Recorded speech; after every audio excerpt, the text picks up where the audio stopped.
కించిత్తు భగవంతుడి కరుణ మన మీద కలిగితే ఏమవుతుందో అదే ఆ దండకంలో కూడా మనం అనుకున్నది. అలాంటి కరుణ విశేషంగా పొందినటువంటి మహానుభావుడు విష్ణు చిత్తుల వారు. అందుకే గురుముఖం అనధీత్య ప్రాహ వేదాన శేషాన్ అంటారు. గురుముఖం అనధీత్య అంటే గురువు ద్వారా ఏమాత్రం చదవకుండానే ప్రాహ చెప్పాడు ఆయన. విశేషమైన అశేషమైన వేదాలన్నింటినీ చెప్పాడు. నరపతి పరిక్లుప్తం శుల్కమాదాతు కామః శ్వశురమరవంద్యం రంగనాథస్య సాక్షాత్ ద్విజకులతిలకం తం విష్ణు చిత్తం నమామి. అలాంటి విష్ణు చిత్తుల వారి స్వరూప స్వభావాలు, బాహ్య స్వరూపం ఎలా ఉంటుంది, అంతరంగ స్వరూపం ఎలా ఉంటుంది అని చెప్పే ఈ గద్య. ఆయనకి ఎలా వచ్చాయండి ఈ వేదాలు, వేదాల్లో ఉన్న రహస్యాలన్నీ అంటే వాటంతట అవే వచ్చాయన్నారు. వేదశాస్త్ర రథారూఢా జ్ఞాన ఖడ్గధరా ద్విజా క్రీడార్థమపి యద్బ్రూయు సధర్మ పరమో మత. కొంతమంది ఉంటారు, వాళ్ళు ఏమిటట, వేదాలు శాస్త్రాలు అనే రథాల మీద తిరుగుతూ ఉంటారు, వాటి మీద అధిరోహించి ఉంటారు. ఆ రథాల మీద ఉన్నటువంటి అలాంటి ద్విజోత్తములు జ్ఞాన ఖడ్గధరాహ, జ్ఞానం అనే ఖడ్గాన్ని ధరిస్తారండి. అటువంటి వాళ్ళు యథాలాపంగా ఏది చెబితే అదే ధర్మం అయిపోతుందన్నారు. అలాంటి ధర్మాలు ఎవరో చెప్పగా ఆయన విని ఆ ధర్మాలన్నింటినీ నేర్చుకున్నాడు. వేదశాస్త్ర రథారూఢా జ్ఞాన ఖడ్గధరా ద్విజా క్రీడార్థమపి. వాళ్ళు మాట్లాడే మాటల్లోనే అనేకమైన వేదాంత రహస్యాలు ఉంటాయి. మనం పనిగట్టుకుని కూర్చుని చెప్పినా సరే అందులో ఒక విషయం ఉండదు. కానీ వాళ్ళు మామూలుగా ఏవో యథాలాపమైన కబుర్లు చెప్తుంటేనే అందులో రకరకాలైనటువంటి విషయాలు ఉంటాయట. క్రీడార్థమపి, సరదాగా మాట్లాడినప్పుడు కూడా యత్ బ్రూయు, వాళ్ళు ఏదైతే చెబుతారో సధర్మ, అదే ధర్మం అండి. పరమో మత, దాన్ని మించిన ఉత్తమమైనటువంటి మతం లేదు అన్నారు. అలాంటి గొప్పవారైన ఆచార్యుల వల్ల విని ఈయన చదవకుండా కూడా అపారమైనటువంటి పాండిత్యాన్ని సంపాదించాడు. ఆ పాండిత్యాన్ని సంపాదించితే వచ్చేటటువంటి ఫలితం ఏమిటి? ఈ మొత్తం పరమాత్మ సంకల్పం చేత ఈ సృష్టి మొత్తం ఆవిర్భవించింది అని తెలుసుకోవటం. అది తెలియడానికి కావలసినటువంటి సోపానాలుగా ఉన్న శాస్త్రాలన్నింటినీ చదవకుండానే ఈయనకు ఆ విజ్ఞానం అందిన తర్వాత ఇంకా దాంతో ప్రయోజనం ఏముంది అని దాన్ని విడిచిపెట్టేశాడు. వాది భంజనంబు రాజరంజనంబును చేయుచు. సమస్తమైన వేదాలని శాస్త్రాలని చదివితే మనం ఏం చేయాలన్నారు? వాదులందరినీ భంజనం చేస్తూ ఉండాలి. నీకు అది రాదు ఇది రాదు అని అనుకుంటూ ఉండాలి, వాళ్ళని అవమానం చేస్తూ ఉండాలి. అందువల్ల అది నచ్చలేదు. రాజరంజనంబు, రాజుల్ని రంజింపజేయాలి, వాళ్ళని రకరకాల పద్ధతుల్లో పొగడి, అలాగే వాళ్ళు ఏ మతంలో ఉంటారో ఆ మతమే మనకి సమ్మతమై వాళ్ళు చెప్పినట్టుగా చేయాలన్నమాట. అలా చేయకపోతే వాళ్ళకి కోపం వస్తుంది. ఇలాంటివన్నీ మనకి చరిత్రలో ఎన్నో ఉన్నాయి. రాజుల్ని రంజింపజేసే విద్య కాదు. అదేం చేస్తుంది? నరకానికి దారి చూపిస్తుంది అన్నారు. లోకానికి మేలు చేసే విద్య. ఆ విద్య కూడా పరమాత్మ తత్వాన్ని ఉన్నది ఉన్నట్లుగా సత్యాన్ని ఆవిష్కరించేలాగా ఉండాలి తప్ప అసత్యానికి కొమ్ము కాసేలా ఉంటే ఆ విద్య కాదు. అందువల్ల రాజరంజనంబును చేయుచు, ఈ రెండూ చేస్తూ పునర్జననంబులకు విసువని జనంబులకు కానిమ్ము. కాబట్టి వేదాలు చదవటం, శాస్త్రాలు నేర్చుకోవడం ఇవన్నీ ఏమిటి? ఎవరైతే సభల్లో పాల్గొని వాళ్ళకి అది రాదు ఇది రాదు అని ప్రతివాదులని భయంకరంగా గెలిచేవాళ్ళని కొంతమంది ఉన్నారు. ఇలాంటి పండితుల్లో ప్రతివాది భయంకర అని ఒక పేరుంది. ప్రతివాద భయంకర అంటూ ఉంటారు, కాదు ప్రతివాది భయంకర. వాది అంటే మనకి ఎదురుగుండా ఉండి వాదించేవాడిని వాది అంటాం. ప్రతివాది అంటే మనకి ప్రత్యర్థి. ఆ ప్రత్యర్థికి భయంకరంగా ఉండే ఒక శాఖ ఉంది వీరిలో, వాళ్ళందరూ ప్రతివాది భయంకరులు అంటారు. ఇలాంటివన్నీ చేసి రాజుల్ని ఆనందింపచేయటం అనేది ఎవరికండి? మళ్ళీ పుట్టాలనుకునే వారికి కదా. పునర్జననంబులకు విసువని జనంబులకు, ఇలాంటి వారు పునర్జననాలకి విసుగెత్తిపోతారు. అటువంటి వారికి కానిమ్ము మాతృషులకు మాలాంటి వారికి తదీయ ఖ్యాతి. మాలాంటి వారు ఉన్నారే అంటే పునర్జన్మ కోరుకోని వారు, అటువంటి వారికి తదీయ ఖ్యాతి. తదీయ అంటే వారికి సంబంధించిన, ఎవరికి సంబంధించిన, భగవంతుడికి సంబంధించిన అని మనం తదీయారాధన వాటిల్లో వాడుతున్నాం. ఇక్కడ ఎవరైతే జనులు ఉంటారో చూసారా, ఏ జనులు వారు అంటే పునర్జననాలకి విసుగు పొందినటువంటి జనాలు ఉన్నారే వారికి అవన్నీ తదీయ ఖ్యాతి, వాటి వల్ల వచ్చేటటువంటి ఖ్యాతి ఈతి అన్నారు. ఈతి అంటే అనేక రకాలైనటువంటి ఈతివాదలు అంటాం, ప్రకృతి వైపరీత్యాల వల్ల వచ్చేటటువంటి ఇబ్బందులు. మాకు అటువంటి ఖ్యాతి ఎలాంటిదట, ఈతిలాగా ఉంటుందన్నారు. లాభంబు క్షోభంబు, లాభం ఏదైనా కలిగితే అది హృదయానికి క్షోభని కలుగు చేస్తుంది.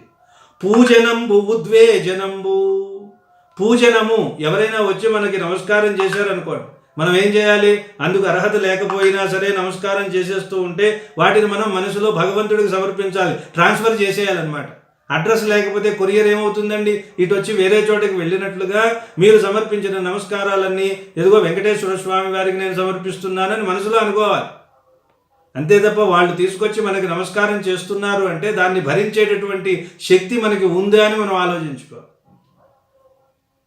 అలాంటి పూజనము అంటే అలా పూజ చేయటం ఉంది చూసారా, అది ఉద్వేజనంబు, చాలా బాధాకరమైనది, భయంకరమైనది. ఎవరికి, విష్ణు చిత్తుడు లాంటి వారికి అన్నమాట.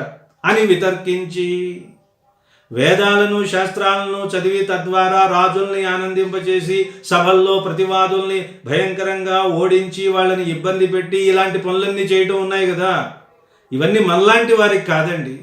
ఎవరికి, మళ్ళీ మళ్ళీ జన్మలెత్తాలి, సన్మానాలు పొందాలి అని అనుకునే వాళ్ళు ఉంటారు కదా, వాళ్ళకి దానివల్ల ఏమొస్తుంది, ఖ్యాతి వస్తుంది, చాలా సుప్రసిద్ధులు అవుతారు. ఆ ఖ్యాతి విష్ణు చిత్తుడు లాంటి వాళ్ళకి ఈతి అన్నాడు. ఈతి బాధలు ఎలా అయితే మనకి కష్టాన్ని కలిగిస్తాయో విష్ణు చిత్తుడికి అలాంటి ఈతి బాధలట. ఈయన అన్ని శ్లేషలో చెప్తూ ఉంటారండి. అంటే అలాంటి ఉపద్రవాలు వచ్చినప్పుడు ఆహారం లేక దిక్కు లేక అన్నమో రామచంద్ర అంటూ ఎలా అలమటిస్తారో అప్పుడు ఎంత దుఃఖం ఉంటుందో అంత దుఃఖం ఈయనకు వస్తుందన్న. అంతకుముందు చెప్పిన శాస్త్రాల దగ్గర కూడా అలాగే శ్లేషలు వేశారు కదా. ఎలా చూడండి, బహుక్లేశదంబులకు చదువులను పని ఏమి, ఈ వివేకంబు లేనివాని హేతువాదంబు ధాతువాదంబు. ధాతువాదం అంటే ఏం చేస్తారు, ఇప్పుడు చూడండి మన సైంటిస్టులు రకరకాల బోల్డని పదార్థాలు వ్యర్థం అవుతాయి, అంతే కదా. అదంతా తెలుసుకోవడానికి వ్యర్థం అవుతాయని కూడా ఒక పరిశోధన. అది కూడా మనం కొన్ని కోట్లు ఖర్చు పెట్టి కొన్ని పదార్థాలను వ్యర్థం చేశామనుకోండి, ఓహో ఇలా చేస్తే ఈ పని జరగదు అని తెలుస్తుంది. అది కూడా ఒక అనుభవమే అన్నారు. కాబట్టి హేతువాదము ప్రతిదానికి దీనికి కారణం అనుకుంటూ వెళితే అది ధాతువాదము. ధాతువాదం అంటే రకరకాలైనటువంటి రసాయనాలను కలిపి దీని నుంచి బంగారం వస్తుందా, దీని నుంచి బంగారం వస్తుందా అని చేస్తే, ఏమంటే ఒక 1000 రసాలని ప్రయోగం చేస్తే 1000 ఫెయిల్ అవుతాయి, ఒకటి మాత్రమే సక్సెస్ అవుతుంది కదా. అందువల్ల ధాతువాదము అంటే వ్యర్థము అని అన్నమాట. కాణాదంబు ప్రాణాదంబు, కాణాదం అంటే తర్కశాస్త్రం, అదేం చేస్తుంది, ప్రాణం తీస్తుందంట. తార్కికంగా ఒక వాక్యాన్ని అటు చేసి ఇటు చేస్తే దుంప తెగిపోయిందిరా నాయన అంటారు. తర్కశాస్త్రం అంత గట్టిగా ఉంటుందన్నమాట. అందువల్ల అది ప్రాణాదము అంటే తర్కశాస్త్రం ప్రాణం తీసే అంతటిది అని చెప్పడం. కాపిలంబు చాపలంబు, సంఖ్యాశాస్త్రము సాంఖ్యశాస్త్రము చపలత్వాన్ని కలుగు చేస్తుంది. ఇది నమ్మొచ్చా నమ్మకూడదా, ఈ జీవేశ్వర వాదం ఉంది చూసారా, పరమాత్మ జీవాత్మ వీళ్ళకి సంబంధించినటువంటి తత్వం ఏమిటి అని చెప్పేది చపల బుద్ధిని కలుగు చేస్తుంది. మీమాంస హింస అంతే కదా. మీమాంస అంటే కర్మకాండ గురించి చెప్పటం. కర్మకాండ చేసేటప్పుడు హింస జరుగుతుంది. ఆ హింస ఇదిగో మీమాంసలోకి వెళితే దానికి ఆసక్తి లేని వాటికి బాధాకరంగా ఉంటుంది. అంటే సహజంగా ఆ శాస్త్రాలలో ఉండే లక్షణాన్ని శ్లేష రూపంలో 2 అర్థాల్లో చెప్తున్నాడు ఆయన. అలాగే ఇక్కడ కూడా ఈతి, ఆ ఖ్యాతి ఈతి లాంటిది. ఈతి బాధలు ఎలా ఉంటాయో అటువంటి బాధలు మాలాంటి వారికి. లాభంబు క్షోభంబు, లాభం ఏదో వచ్చిందనుకుంటాం కదా, లేదు, క్షోభ మనసుకి గొప్ప భయాన్ని ఆందోళనని కలిగిస్తుంది, అటువంటి స్థితి వస్తుంది. పూజనంబు ఉద్వేజనంబు, పూజించడం అనేది మనసుకి బాగా భయాన్ని కలుగజేస్తుంది. ఉద్వేజనము అంటే ఆందోళన అన్నారు. అని వితర్కించి అని ఆయన భావన చేసి ఉర్వరన్ భూమి మీద పూర్వంబున అంటే అంతకు ముందు ఈయన కాలానికి ముందు సౌవీర భూరమణునకు గౌరవంబు అంగీకరించి బోధించి ముక్తి కనిచిన భరత భూమి సుర వతంసంబునుంబోలే. భరత భూమి సురవతంసుడు ఇంకెవరండి? జడభరతుడు అన్నారు. భాగవతంలో వస్తుంది జడభరత ఉపాఖ్యానం, చాలా గొప్ప ఉపాఖ్యానం అది. ఆ జడభరతుడికి 3 రకాలైన జన్మలు, 3 జన్మల్లోనూ ఆయనకి స్మృతి ఉంటుందన్నమాట. మొట్టమొదట ఋషభుడు అనే ఆయనకు కుమారుడుగా పుడతాడు. అప్పుడు ఆయన జడభరతుడై అరణ్యంలో ఉంటూ తిరుగుతూ తపస్సు చేసుకుంటూ ఉంటే ఒక జింకని పెంచుతాడనమాట. దేనికోసమైతే ఆయన ఈ సంసారాన్ని విడిచిపెట్టాలని మళ్ళీ తపస్సు చేస్తున్నాడో మళ్ళీ అందులోకి దిగాడు. ఒక జింక నదిని దాటుతూ ప్రసవ వేదన్ని అనుభవిస్తూ ఉంటుంది. అది అటు వెళ్ళిపోయి ఆ ఎగిరేటటువంటి నెపంలో ఆ గర్భం నుంచి ఒక జింక శాపకం అంటారు, ఒక పిల్ల వచ్చి కింద పడింది. ఆ జింకేమో చనిపోయింది. మహర్షిని చూస్తున్నాడు, ఎదురుగుండా తపస్సు చేస్తున్నాడు. పాపం జాలి కలిగింది. ఆ జింకని అప్పటికి రక్షిద్దాం అనుకున్నాడు. ఈ వస్తువుల మీద, వ్యక్తుల మీద చూడగా చూడగా చూడగా అది ఏమాత్రం బాగోకపోయినా మనకి ప్రేమ కలుగుతుందండి. అదే విషయవాంఛ అన్నారు. ఒకరి మీద ఒకరికి ప్రేమ కలగడానికి కారణం ఏమిటంటే సాన్నిహిత్యం పెరగడం, ఎక్కువగా చూడటం వల్ల.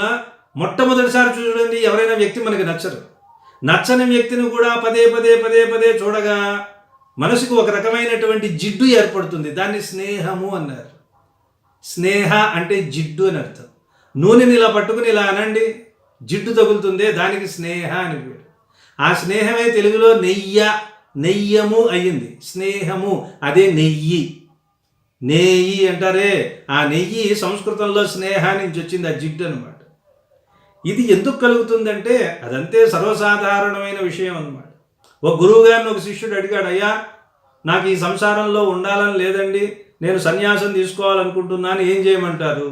చక్కగా చేయొచ్చు నాయన, నువ్వు అడవిలోకి వెళ్ళు, ఎవరూ లేని చోట చక్కగా ఒక కాషాయం లేదా ఒకటే ఒకటి ఉండాలన్నాడు. ఒక వస్త్రమే మళ్ళీ 10 పెట్టుకోకు, 10 పెట్టుకుంటే మళ్ళీ దానికోసం రకరకాలైన యాతనలు ఉంటాయన్నారు. ఆ ఒక వస్త్రాన్ని పెట్టుకుని చక్కగా కాలక్షేపం చేస్తున్నాడు. కౌపీనం అన్నారు దాన్ని. కౌపీనం అనేది లక్షణార్థం అనమాట. అంటే రక్షించేది కాబట్టి కౌపీనం అని, దానికి వస్త్రం అనే అర్థం వచ్చేసిన తర్వాత ఆ కౌపీనాన్ని ఏం చేసింది, ఒక ఎలుగు కొట్టేసింది. ఏం చేయాలి? అందుకని తర్వాత ఏదో 2 పెట్టుకున్నాడు, ఒకటి ఉంది, ఒకటి కొట్టేసింది. దానికోసం ఏం చేశాడు, రోజు భిక్షాటం చేస్తాడు ఊళ్ళోకి వెళ్ళి. అప్పుడు రోజు భవతి భిక్షాందేహి కౌపీనమపి పక్కన చేర్చాడు అనమాట. అమ్మ ఏదైనా ఒక కౌపీనం ఇవ్వండి, వస్త్రాన్ని ఇవ్వండి అన్నాడు. ఆ కౌపీనం తెచ్చి పెట్టుకుంటే దాన్ని కూడా మళ్ళీ కొట్టేస్తాడు. అప్పుడు ఎవరో చెప్పారు, నాయనా ఇలా నువ్వు ప్రతిసారి కౌపీనం కౌపీనం అని అడక్కు, ఆ ఎలుకని చంపే పిల్లిని పెంచుకో అన్నారు. ఒకటి పిల్లి ఇచ్చాడు అనమాట. ఓహో ఇదేదో బాగుందని చెప్పి ఆ పిల్లిని పెట్టాడు. ఇప్పుడు రోజు వీడే ఎక్కడి నుంచో అడుక్కు తింటూ ఉంటే ఆ పిల్లి వీడు వెళ్ళేసరికి మియావు మియావు అని నాకు పాలు పోయమంటుంది. తర్వాత మళ్ళీ భిక్షాటనకు వచ్చేటప్పుడు భవతి భిక్షాందేహి దుగ్ధం, మళ్ళీ అది కూడా అడుక్కోవాలి కదా, పిల్లికి ఎక్కడి నుంచి వస్తాయి? అందుకని రోజు తన భిక్షతో పాటు పాలుని కూడా అడుక్కుని తెస్తున్నట్టు. ఇది అలవాటైపోయింది.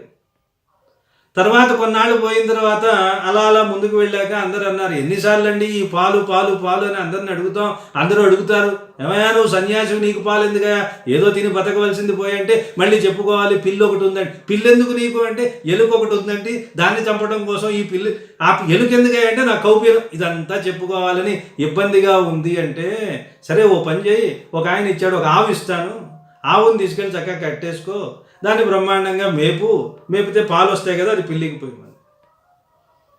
సరే ఆ పాలు పొద్దున్న లేచిన దగ్గర నుంచి ఆ ఆవుకి సేవ చేయటం, దాన్ని పేడగళ్ళు ఎత్తడం, పాలు తీయడం, మళ్ళీ సంసారం మొదలైపోతుంది. ఈ చాకరీ ఎంత చేసుకోలేకపోతున్నానండి అని మళ్ళీ భిక్షాటనకి వెళ్ళినప్పుడు ఎవరినో అడిగితే, అలా ఒక్కడివే ఉండి ఆ ఆవుకి సేవ చేసుకోవడం ఏమిటా, ఎవరైనా పెళ్లి చేసుకో, అమ్మాయి వస్తే చక్కగా చేసి పెడుతుంది కదా. ఏమైపోయింది, మనం ఏదైతే వద్దనుకుని వెళ్ళాడో ఒక చిన్న బలహీనత దగ్గర, ఒక చిన్న వాంఛ నుంచి మళ్ళీ సంసారం అనేది లాగేస్తుంది. దాని పేరే అది సంస్కృతి. అంటే మనం ఎంత వద్దనుకుని దూరం వెళ్ళినా సరే కాలికి తడి అంటుకుంటుంది చూసారా, అలా ఏదో ఒక్క క్షణంలోంచి మళ్ళీ మనల్ని తీసుకొచ్చి లోపలికి లాగేస్తూ ఉంటుంది. అటువంటి స్థితి దాటగలిగినటువంటి వాళ్ళే మహానుభావులు అన్నారు. ఈ జింక పిల్లని చూసి ఈ జడభరతుడు పాపం వ్యామోహంలో పడిపోయాడు. ఒళ్ళో కూర్చోబెట్టుకునేవాడు. అంతసేపు ఆయన అంతకు ముందు వరకు ఆయన చేతుల్లో ఏముండేవి? ఒక చేతిలోనేమో మంచి జపమాలు ఉండేది, పక్కన కమండలం ఉండేది, మంత్రదండం ఉండేది చేతుల్లో. ఇప్పుడు అవన్నీ పక్కన పెట్టేశాడు. ఆ పక్కన పడేసి ఒళ్ళో పెట్టుకున్నాడు జింకపిల్ల. ఒకసారి ఆ జింకపిల్ల ఎక్కడికో వెళ్ళిపోయిందండి. అక్కడి నుంచి ఈయన ఒకటే ఏడుపు, ఎక్కడికి వెళ్ళిపోయిందో అని మమకారం పెరిగిపోయింది. ఆ తర్వాత వచ్చింది, అమ్మయ్య అనుకున్నాడు. ఈ రకంగా కాలక్షేపం చేస్తూ చివరికి ఆ జింకపిల్లనే చూస్తూ ఈయన మరణించాడు. అందువల్ల ఏం చేశాడు? మళ్ళీ జింకపిల్లగా పుట్టాడు. అంటే మనం చివరిలో ఏదైతే మనసులో భావన చేస్తామో ఆ స్వరూపమే, ఆ రూపమే మనకి వస్తుంది.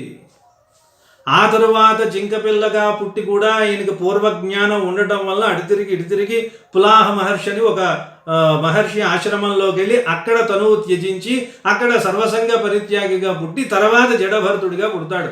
ఒక ఉత్తముడైన బ్రాహ్మణుడి ఇంట్లో పుడతాడు. సోదరులు ఉంటారు, వాళ్ళు ఇతన్ని అవమానిస్తూ ఉంటారు. ఎందుకు పనికిరాని పనులన్నింటికి ఇతన్ని పంపిస్తూ ఉంటారు, ఇంటి పనులన్నీ చేయిస్తూ ఉంటారు. అయినా సరే వ్యర్థమైనటువంటి వాడు, ఎందుకు పనికిరాడని వాళ్ళు తన్ని తగిలేస్తారు. ఎటో తిరుగుతూ ఉంటాడు. అప్పుడు రహూగణ మహారాజు అని ఒక రాజు కపిల మహర్షి దగ్గర సాంఖ్యశాస్త్రాన్ని, బ్రహ్మజ్ఞానాన్ని నేర్చుకోవాలని పల్లకీలో వెళ్తూ ఉంటాడు. ఆయన పేరు చూడండి, రహూగణుడు అన్నారు. రహూగణుడు అంటే, గణుడు అంటే గణించదగిన వాడు, రహు అంటే అజ్ఞానం కలవారిలో చెప్పుకోదగినటువంటి వాడు అనమాట.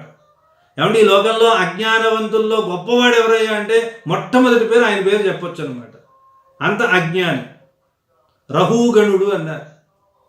ఆ రహూగణుడు పల్లకీ మోస్తూ ఉంటే అందులో పల్లకీ మోసే బోయిలు ఎవరో తగ్గేసరికి అక్కడే మంచి బలిష్టంగా ఉన్నాడు ఈ జడభరతుడు అనేవాడు. వీడిని తెచ్చి పెట్టేసరికి ఇతనికి అంతకుముందు పూర్వ అనుభవం లేదు కదా పల్లకీ మోయటం. దాన్ని ఎలా పట్టుకోవాలో తెలియదు.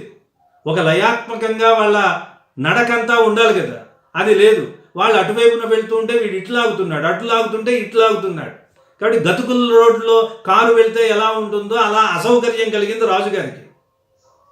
ఎవడరా పల్లకీ సరిగా మోయటం లేదు, ఏమిటి కొత్త వాళ్ళు ఎవరైనా ఉన్నారా, అనుభవం లేని వాళ్ళు అన్నారు. సరే మన ఎవరైనా అడిగితే తప్పు మన మీద వేసుకోం కదండి. తప్పు ఉన్నా లేకపోయినా ఎదుటివాడి మీద పడేస్తాం. వాళ్ళందరూ చెప్పారు, ఇదిగోనండి ఈయన ఎవడో వచ్చాడు కొత్తగా, వాడికి అసలు పట్టడమే తెలియటం లేదు, పల్లకీ ఎలా మొయ్యాలో తెలియదండి. ఇక ఈ పల్లకీ మోసే జడభరతుడిని నిందించడం మొదలుపెట్టాడు రాజు. ఒకసారి తిట్టాడు, ఒళ్ళు జాగ్రత్త, ఏంటి ఒళ్ళు కొవ్వెక్కిందా, ఇలాంటి మాటలు ఉంటాయి కదా, సరిగ్గా అని నిందించాడు. అయినా సరే ఏం పట్టించుకోలేదు. అయినా సరే మళ్ళీ అలాగే ఆ పల్లకీ నడక ఉండేసరికి ఆయనకి ఇంకా కోపం వచ్చి కిందకి దిగి దుర్భాషలు ఆడాడు. అంతా ఆడినా సరే ఈయనేమీ మాట్లాడకపోయేసరికి ఆయనకు అర్థం కాలేదు. ఏమిటయా అసలు నువ్వెవరు అంటే, నువ్వెవరిని తిట్టావు? నువ్వు తిట్టినటువంటి తిట్లు నా శరీరాన్ని కాదు, నా ఆత్మ నీకు ఎలా తెలుసు? ఆత్మకో పేరుందా అంటూ ఆయన మొదలుపెట్టాడు. అక్కడ వేదాంతం పాఠం మొదలుపెట్టాడు. వెంటనే ఆయన కాళ్ళ మీద పడిపోయి, మహానుభావ, నేను నేర్చుకోవడానికి వెళ్తున్నాను కదా బ్రహ్మజ్ఞానం, ఆ బ్రహ్మజ్ఞానాన్ని బోధించే కపిల మహర్షివి నువ్వేనా? నువ్వే ఇలా మారువేషంలో వచ్చావా అని ఆయన కాళ్ళ మీద పడితే అప్పుడు అక్కడ బ్రహ్మజ్ఞానాన్ని బోధించాడు జడభరతుడు అని భాగవతంలో ఉన్న ప్రసిద్ధమైన ఉపాఖ్యానం. జడభరతుడి చేత జ్ఞానాన్ని పొందాడు కాబట్టి తనలో ఉన్న అజ్ఞానాన్ని, రా అంటే జ్ఞానం చేత, హూ అంటే అజ్ఞానాన్ని పోగొట్టుకున్నవాడు కాబట్టి అప్పుడు రహూగణుడయ్యాడు. అంతకుముందు కూడా రహూగణుడే. ఏమిటి పేరు? అజ్ఞానవంతులలో లెక్కించదగినటువంటి వాడు, అగ్రగణ్యుడు అని అర్థం. ఇప్పుడు తనలో జ్ఞానజ్యోతి ద్వారా అజ్ఞానం అనే అంధకారాన్ని పూర్తిగా దూరం చేసుకున్న వాళ్ళల్లో గొప్పవాడండి అన్నారు.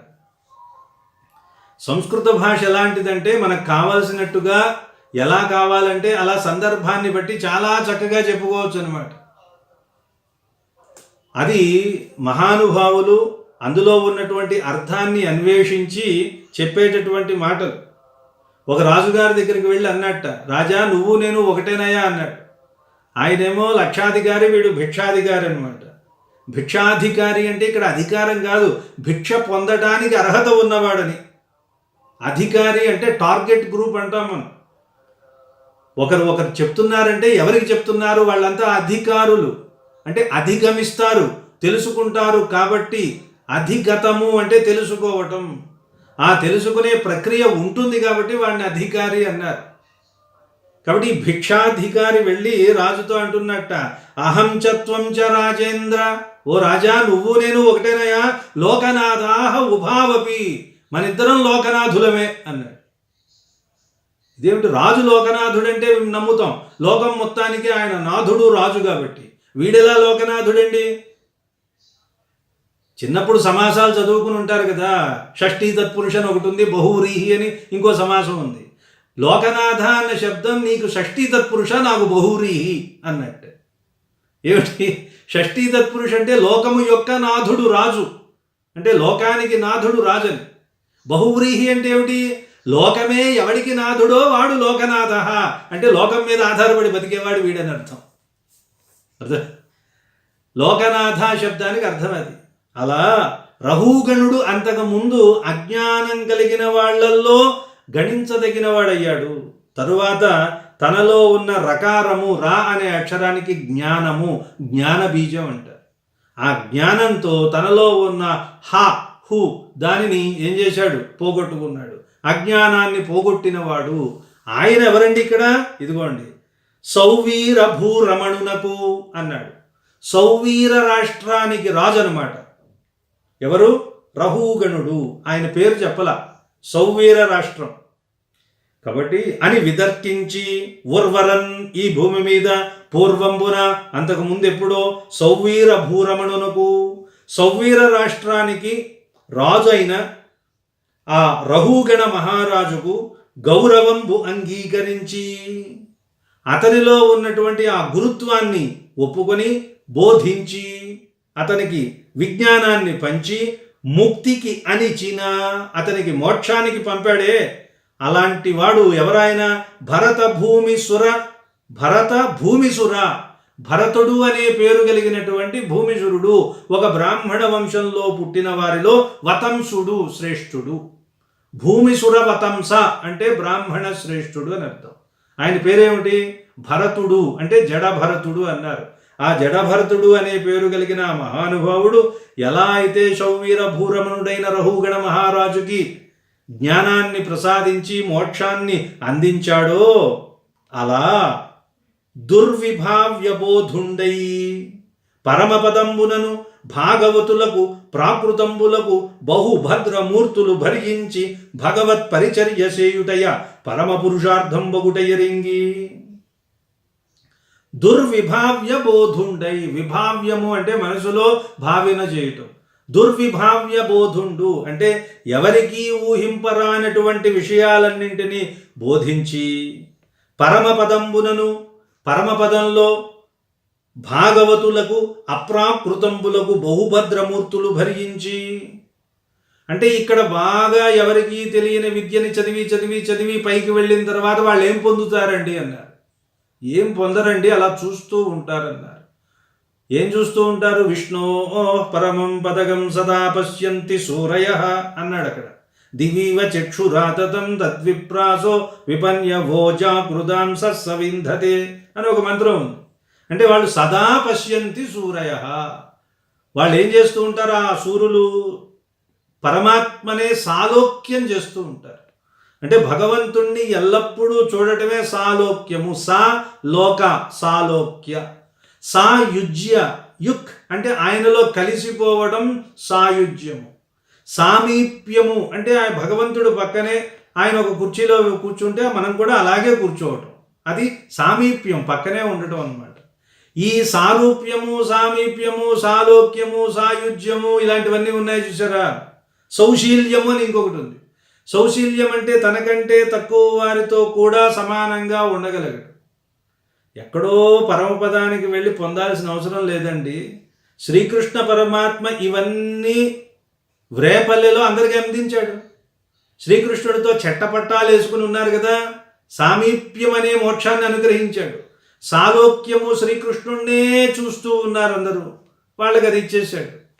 ఇలా సౌశీల్యము తనలో ఉన్నటువంటి గుణం, తనకంటే తక్కువ వాళ్ళని అత్యంత ఆదరాభిమానాలతో స్వామి భరించాడు కదా, ఆ గుణం ద్వారా కూడా వాళ్ళని రక్షించాడు. పరమపదంలో కొంతమంది ఉన్నారు చూశారా, ఇవన్నీ చదవడం వల్ల అంటే ఆయనకి ఏమొచ్చింది, రఘుగణ మహారాజుకి మోక్షం వచ్చి, ఆ మోక్షం రావటం వల్ల దుర్విభావ్య బోధుండయి అంటే ఎవరికీ అర్థం కానటువంటి బ్రహ్మ పదార్థం గురించి అద్భుతంగా చెప్పి అతనికి పరమపదంలో భాగవతులు అంటే భగవత్ సంబంధికులు, భగవంతుడితో సంబంధం పెట్టుకున్న వాళ్ళకి అప్రాకృతంబులకు, ప్రాకృతం కానిది, ప్రాకృతము అంటే ప్రకృతిలో ఉన్నప్పుడు ఆయన ఎంత గొప్పవాడైనా ఒక పనే చేయగలడు. షోడశోపచార పూజలు ఒకే వ్యక్తి అక్కడికి వెళ్ళినటువంటి ఈ ముముక్షువు అంటాం చూసారా, ముక్తజనులు అంటారు, వాళ్ళు మోక్షాన్ని పొందిన వాళ్ళట. షోడశోపచార పూజలు వాళ్లే చేసేస్తారు 16 మంది రూపాలతో. అదేమిటండి, ఇక్కడ ఇంకా కావాలంటే 16 చేతులు వస్తాయి, 16 కాదు 160 చేతులన్నా వస్తాయి. ఆ శక్తి వాళ్ళకి పరమాత్మ అనుగ్రహించాడన్నారు. కాబట్టి దుర్విభావ్య బోధుండై పరమపదంబునను భాగవతులకు అప్రాకృతంబులకు మూర్తులు భరించి. భద్ర అంటే శుభకరమైన, మంగళకరమైన, మూర్తులు అంటే స్వరూపాలు ఎలా వాళ్ళు భరించి ఉంటారో, భగవత్ పరిచర్య సేయుటయా ఆయా రూపాలను వాళ్ళు ధరించి ఎలా భగవంతుడికి పరిచర్య చేస్తూ ఉంటారో అది పరమ పురుషార్థం బగుటయరింగి, అదే పరమమైన పురుషార్థము. ప్రతి ఒక్కడు సాధించవలసిన చాలా గొప్ప పురుషార్థం అదే. అది ఎరింగి, అది తెలుసు అన్నమాట. దానికి కావలసింది ఏం చేయాలో ఆయన ఇక్కడే చేసేస్తున్నాడు. అది అచటి రథ చరణపాణి మాలికాకరణ కైంకర్యంబునకు అంకురిత కౌతూహలుండై చేయుచుండే. ఈ సేవలన్నింటిలోకెల్లా చాలా గొప్ప సేవ, భగవంతుడికి చాలా ఇష్టమైన సేవ ఏమిటాయి అంటే పుష్పమాలిక కైంకర్యం అన్నారు. సుమాలను మాలగా కూర్చి పరమాత్మకు సేవారూపంగా సమర్పిస్తే మిగిలిన వాటన్నింటికంటే ఆయన ఎక్కువ పరమ ప్రీతిని పొందుతాడు. అది ఈయన తెలుసుకున్నాడండి. అంతే కదా, అక్కడికి వెళ్ళిన తర్వాత ఏం జరిగితే ఏం చేస్తే మనకి బాగా లాభం కలుగుతుందో మనం తెలుసుకుని అదే చేసేస్తాం కదా. ఎవరైనా ఒక పెద్దవాళ్ళు వాళ్ళ దగ్గరికి వెళ్ళినప్పుడు వాళ్ళకి ఏమి ఇష్టం అని అనుకుని అది తెలుసుకుని కదా మనం తీసుకువెళ్తాం. కాబట్టి వీళ్ళందరూ ఇక్కడ ఇన్ని వేదాలు చదువుకుని, శాస్త్రాలు చదువుకుని, విజ్ఞానాన్ని పొంది, చివరికి మోక్షాన్ని పొంది, అందులో కూడా అక్కడ నిత్యసూరుల్లోకి వెళ్ళిపోయిన తర్వాత వాళ్ళతో పాటు ఏం చేస్తే పరమాత్మకి బాగా ఆనందం కలుగుతుంది అంటే ఆయనకి పుష్పమాలా కైంకర్యం చేస్తే చాలా ఆనందం కలుగుతుంది అని తెలిసింది. అదేదో ఇక్కడే చేసేస్తే పోలా అని ఇక్కడే మొదలుపెట్టాడు ఆయన. అది అచటి అక్కడ ఉన్నటువంటి రథచరణ పాణి. రథచరణము అంటే చక్రం అండి. రథానికి కాలు ఏది? చక్రమే కదా. అంటే రథాన్ని నడిపేది ఏది? చక్రం. ఆ చక్రము పాణియందు కలిగిన వాడు చక్రపాణి. ఆ చక్రపాణికి మాలికాకరణ కైంకర్యంబునకు, మాలికాకరణ కైంకర్యము, మాలిక అంటే దండల్ని కట్టేటటువంటి, మాలికా ఆకరణము లేదా మాలికాకరణము రెండూ చెప్పొచ్చు. అంటే మాలిక దండలతో ఆ పని చేయడం ఉంది చూసారా, ఆ కైంకర్యంబునకు, ఆ సేవకు అంకురిత కౌతూహలుండై, అంకురిత పల్లవించినటువంటి కుతూహలం కలిగిన వాడై చేయుచుండే, చేస్తున్నాడు. అంటే చివరికి ఆయన చేసేది ఏమిటి? పుష్పమాలా కైంకర్యము. ఇది భగవంతుడికి అన్నిటికంటే ప్రీతి కలిగినది. అలా చేస్తూ న్యాయార్జిత విత్తంబున, తరువాత పద్యం చూడండి. న్యాయార్జిత విత్తంబున ఆ యోగీశ్వరుడు వెట్టు అన్నంబు ఆప్రాళేయ పటీరాచల పద్యాయాతాయాత వైష్ణవావళికెల్లన్. కందపద్యాన్ని కొంచెం గమ్మత్తుగానే నడిపాడు. రాయలకి కొంతమంది కవులు ఉన్నారు, వీళ్ళకి పద్యధార మీద పెద్దగా దృష్టి ఉండదు. అంటే పద్యాన్ని ఎలా నడపాలి, ఆ పద్యం చదవగానే మనకి నోటికి వచ్చేలాగా ఉంటే దాంట్లో పద్యధార ఎక్కువ ఉన్నట్లు లెక్క అన్నమాట. చాటువులు ఉంటాయి మనకి, చాటువులు చదవగానే నోటికి వచ్చేస్తాయి. ఎందుకని? అందులో పద్యధార ఎక్కువగా ఉంటుంది. పోతన గారు పద్యధార మీద ఎక్కువగా దృష్టి పెట్టిన కవి. అందువలన ఆయన పద్యం బాగా ప్రసిద్ధి చెందడానికి కారణం అది కూడా ఒకటి. తిక్కన గారు కంద పద్యం రాయడంలో తిక్కనది పేటెంట్ అన్నారు. అయితే ఆయనది అర్థం మీదే ఉంటుంది కానీ పద్యం నడక మీద పెద్దగా ఆయనకి దృష్టి ఉండదు. నన్నయ్య గారేమో వృత్త పద్యాల్ని మాత్రం బ్రహ్మాండంగా నడుపుతారు. గతి వృత్త పద్యాలు, సీస పద్యాలు, కందం, తేటగీతి, ఆట వెలదులు అలాంటివి ఎలా ఉంటాయి అంటే వచనంలాగే ఉంటాయి చాలా వరకు. కొన్నింటిలో ధార వచ్చిందంటే వస్తుంది అది, అంతే తప్ప మళ్ళీ పద్యం దగ్గరకు వచ్చేసరికి, వృత్తం దగ్గరకు వచ్చేసరికి మాత్రం ఎంత వయ్యారంగా నడుపుతాడో నన్నయ్య గారు.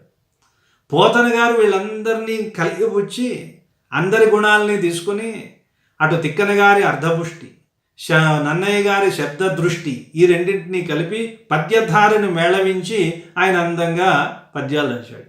రాయల దగ్గరకు వచ్చేసరికి తిక్కన గారి పద్ధతేనండి. పద్యధార మీద కానీ పెద్దగా దృష్టి ఉండదు దీనికి. పద్యధార అంటే ఏమిటి? ఒక పద్యాన్ని చదివినప్పుడు యతిప్రాసల దగ్గరికి పదాలు విరగడం, ఇంకా చెప్పాలంటే ఏ పాదానికి ఆ పాదం విరగడం. ఇలా విరిగితే ఏమవుతుంది? చదివే వాళ్ళకి సుఖంగా ఉంటుంది. లేదంటే వాళ్ళు పాపం ఆపసోపాలు పడి ఎక్కడికి ఆపాలో తెలియదు, ఎక్కడికి చదవాలో తెలియదు, ఓ పై పాదంలో కింద వాటిల్లో పడిపోవటం, ఇవన్నీ జరుగుతాయి అన్నమాట. ఇలా లేకుండా పద్యాన్ని యతిప్రాసల్ని దృష్టిలో పెట్టుకుని చాలా అందంగా అక్కడికి ఆపుకుంటూ పదాలు అక్కడికి అయ్యేలాగా చేస్తూ చేయడం అన్నమాట. ఏంది అలా పొరపాటున వచ్చే కొన్ని పద్యాలు ఉంటాయి. ఇది న్యాయార్జిత విత్తంబున నా యోగీశ్వరుడు వెట్టు నన్నంబు, అక్కడి వరకు బాగానే ఉంది. మళ్ళీ పదాన్ని చూడండి, అక్కడి నుంచి తిప్పుతాడు కిందకి, అక్కడికి ఆపుకోవాలి మనం. కానీ పదం ఎక్కడికి ఆగాలి? ఆ పాదాంతంలో ఆగింది అనుకోండి మనకి సుఖంగా ఉంటుంది. అన్నంబు ఆ ప్రాళేయ పటీరాచల, మళ్ళీ ఒక అక్షరం మిగిలి పెట్టాడు అనమాట. ఒక అక్షరం వెనక్కి తోస్తూ ఉంటారు చూసారా, అలాగా పద్యాయాత వైష్ణవావలికెళ్ళన్. సరే, న్యాయార్జితంగా వచ్చినటువంటి ధనంతోనే ఈయన అన్న సంతర్పణ చేస్తూ ఉంటాటండి. విష్ణుచిత్తుల వారు తన దగ్గరకు వచ్చిన వైష్ణవ ఉత్తములు ఉంటారు కదా, వైష్ణవోత్తములకి దానం చేయడం, అందులో కూడా అన్నదానాన్ని చేయడం అనేది అది వైష్ణవులకు చాలా ముఖ్యమైనది. తదీయారాధన అన్నారు. న్యాయార్జిత, న్యాయంగా సంపాదించిన విత్తంబున, విత్తం ద్వారా, ఇక్కడ విత్తము అంటే ధనమని అనుకోండి, ఇంకోటి విత్తము అంటే జ్ఞానం కూడా. న్యాయము అంటే న్యాయశాస్త్రం, అంటే ఒక రుజుమార్గంగా విజ్ఞానాన్ని సంపాదించడం ద్వారా ఏమవుతాడు? ఆయన యోగీశ్వరుడు అవుతాడు.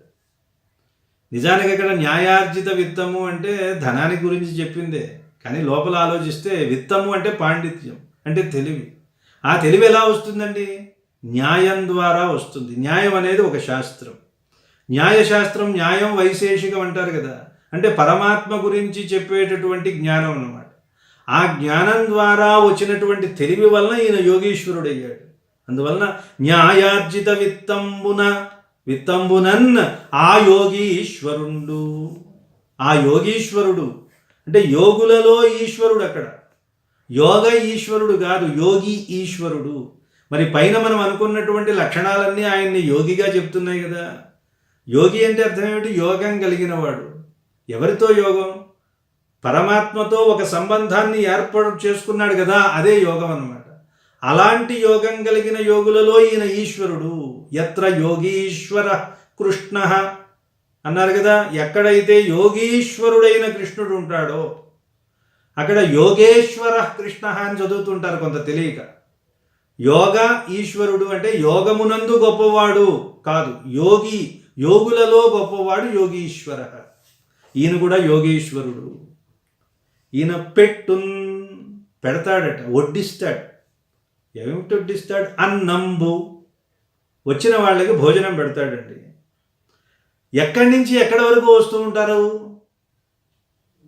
చూడండి. ఎక్కడెక్కడో దివ్యక్షేత్రాలు ఉంటే అక్కడ ఏదో ఒక ప్రసిద్ధి ఏర్పడింది అనుకోండి, అక్కడికే వెళ్తూ ఉంటారు. అక్కడ తింటే మంచిదండి, అక్కడ ఉంటే మంచిదండి అని ప్రసిద్ధి ఏర్పడుతుంది. ఎవరైనా సరే శ్రీవిల్లిపుత్తూరు వస్తే విష్ణుచిత్తుల వారి ఇంట్లోనే భోజనం సాపాటు చేయాలండోయ్ అని అనుకుంటారట. అంత గొప్పగా ప్రసిద్ధి చెందాడు. ఆప్రాలేయ పటీరాచల. ఆప్రాలేయ మనం అంటాం కదా, ఆ సేతు హిమాచల అని ఒక సమాసం వాడుతూ ఉంటాం. అలాంటి సమాసాలు రాసేటప్పుడు ఎప్పుడు కూడా స్పేస్ ఇవ్వకూడదు, మధ్యలో ఆ సేతు అనకూడదు, అది కలిసి ఉంటుంది. ఆ సమంతాత్ అక్కడి నుంచి మొదలుపెట్టి ఇక్కడ వరకు అని చెప్పేటటువంటి పద్ధతిలో చేసేటటువంటి సమాస ఘటన అది. అంటే ఒక చోట నుండి ఇంకొక చోటకి అని చెప్పినప్పుడు ఆ పాదమస్తకం అంటే పాదముల నుండి తల వరకు అన్నప్పుడు ఆ పాదమస్తకం అని తయారు చేస్తాం. అలా కాకుండా ఇలాంటి సమాసాల్లో మొదలెక్కడో తుది ఎక్కడో చెప్పడం ఒక పద్ధతి. ఏదో ఒకటి కూడా చెప్పొచ్చు. ఆకర్ణిక అంతరథమిల్లము చక్కనొత్తడు. ఆకర్ణిక చెవుల వరకు ఉన్నా అన్నప్పుడు ఆ పెట్టాడనమాట. అంటే ఎక్కడి నుంచో చెప్పాలి ఏమిటండి, జుట్టు ఎక్కడి నుంచి ఉంటుంది, తల నుంచి ఉంటుంది కదా, తల నుంచి చెవుల వరకు వ్యాపించిన. అందువల్ల మొదలు చెప్పకపోయినా సరే తుది చెప్పినప్పుడు కూడా ఈ ఆ అనేది వచ్చి సమాసం కింద తయారవుతుంది. ఇక్కడ చూడండి, ఆప్రాలేయ పటీరాచల పద్యాయాతాయాత వైష్ణవావళి. వైష్ణవ ఆవళి, వైష్ణవ సమూహము. వీళ్ళు ఎక్కడి నుంచి వస్తారట? హిమాచలం నుంచి ఇటువైపు మందరాచలం అంటారు కదా, ఇది మలయ పర్వతం అంటారు, మలయ పర్వతం వరకు వస్తారు. దక్షిణ దిక్కున ఉండే పర్వతాన్ని మలయ పర్వతం అంటారు. అందుకే దక్షిణపు గాలి హాయిగా ఉంటుంది, చల్లగా ఉంటుందని కవి సమయం చెప్తూ ఉంటారు. దక్షిణం వైపు నుంచి వచ్చే గాలి. ఎందుకని? దక్షిణం వైపున మలయ పర్వతం అనే ఒక పర్వతం ఉంటుంది కాబట్టి. ఇప్పుడు ఉందా అని వెతక్కండి. ఇదివరకు ఉండేది. ఇదివరకు ఉన్నవన్నీ ఇప్పుడు ఉంటాయా? లేవు. మలయ పర్వతంలో చందన వృక్షాలు ఉంటాయి కాబట్టి, చందనం చల్లగా ఉంటుంది కాబట్టి, ఆ చందన వృక్షాల మీద నుంచి వచ్చే గాలి చల్లగా ఉంటుందని కవి సమయం మలయానిలము అని వాడుతూ ఉంటారు. అటువైపు ఏముందండి? ఉత్తరం వైపు ఉంది. ఏమిటి? హిమాలయ పర్వతాలు ఉన్నాయి. ఈ హిమాలయ పర్వతాల మీద నుంచి వచ్చే గాలి వేడిగా ఉంటుంది. అదేమిటంటే అక్కడ మంచుకొండ ఉంది కదా. వడగాలి అన్నాను మనం వాడుతూ ఉంటాం. వడగాడ్పు అంటారు. వడ అంటే ఉత్తర దిక్కు అని అర్థం. తెమ్మెర, తెన్ అంటే దక్షిణ దిక్కు అని అర్థం. తెనుగు అన్న పదం కూడా వచ్చింది అలాగే. తెన్గు దక్షిణం దిక్కున ఉన్నటువంటి ప్రజలు తెనుగు వాళ్ళు, తెనుగు జాతి. ఆ తెనుగు జాతి మాట్లాడే భాష తెనుగు. అంటే ఏమిటి? దక్షిణం దిక్కున ఉన్న వాళ్ళందరినీ తెలుగు వాళ్ళు అనాలి. తమిళం వాళ్ళు తెలుగు వాళ్ళే, కన్నడం వాళ్ళు తెలుగు వాళ్ళే, ఇంకా ఎన్ని రకాల భాషలుంటే వాళ్ళందరూ తెలుగు వాళ్ళ కిందే లెక్క. అంటే దక్షిణ దిక్కు మొత్తాన్ని సూచించే పదం అండి తెలుగు వాళ్ళు. అంటే ఇప్పుడు మనం అనుకునే తెలుగు వాళ్ళు కాదు. చరిత్రలో అది తెలియక తర్వాత రకరకాల పేర్లు వచ్చాయి. దక్షిణం దిక్కు నుంచి అంటే దాన్ని పటీరాచలము అన్నారు. అక్కడ ఉన్నటువంటి పర్వతం పేరు ఏం చెప్పాం మనం? మలయాద్రి, మలయ పర్వతము అన్నాం కదా. అక్కడి నుంచి ఉత్తర భారతదేశంలోనేమో హిమాలయాల నుంచి మనం అంటాంగా ఆ సేతు హిమాచల పర్యంతం అంటే అదే. దాన్నే అక్కడేమో హిమాలయాల నుంచి ఇక్కడేమో కన్యాకుమారి వరకు అని వాడుతూ ఉంటారే. దాన్నే ఈయన ఏమన్నాడు? ఆప్రాలేయ పటీరాచల. ప్రాళేయాచలము, ప్రాళేయము అంటే మంచు, ప్రాలయము అంటే కరిగిపోతుంది కదా. అది ఇలా సూర్యకిరణం పడగానే కరిగిపోతుంది కాబట్టి దానికి ప్రాళేయము అంటే మంచు అన్నారు. ప్రాళేయాచలం నుండి పటీరాచలము, పటీరము అంటే చందనాలు పెరిగిన, చందన వృక్షాలు పెరిగే ఆ మలయ పర్వతము. ఈ రెండింటి మధ్యలో అంటే అక్కడి నుంచి ఇక్కడ వరకు ఎక్కడి వారైనా సరే పద్య అంటే ఒక పద్ధతి, నడిచేటటువంటి ఒక సరళిలో వచ్చేవారని అర్థం. పద్యం అంటే కూడా అదే. శ్లోకం వేరు, పద్యం వేరు. శ్లోకంలో ఒకేలా ఉండాలన్న నియమం లేదు. మాత్రలు ఉంటే కొంచెం అటు ఇటు మారుతూ ఉంటుంది చాలా వరకు. పద్యం అలా కాదు. పద్యం అంటే ఒకేలా ఉంటుందన్నమాట. పై పాదం ఎలా ఉంటుందో తర్వాత పాదం కూడా ఇలాగే ఉంటుంది.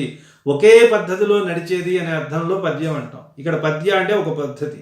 అంటే ఆ పైనుంచి హిమాలయాల నుంచి ఇటువైపు మలయ పర్వతం వరకు వ్యాపించిన సమస్తమైన భారత భూభాగం నుండి ఎవరు ఎక్కడి నుంచి ఎప్పుడు ఎలా వచ్చినప్పటికీ కూడా యాతాయాత, యాతాయాత అంటే వస్తూ పోతూ ఉండే.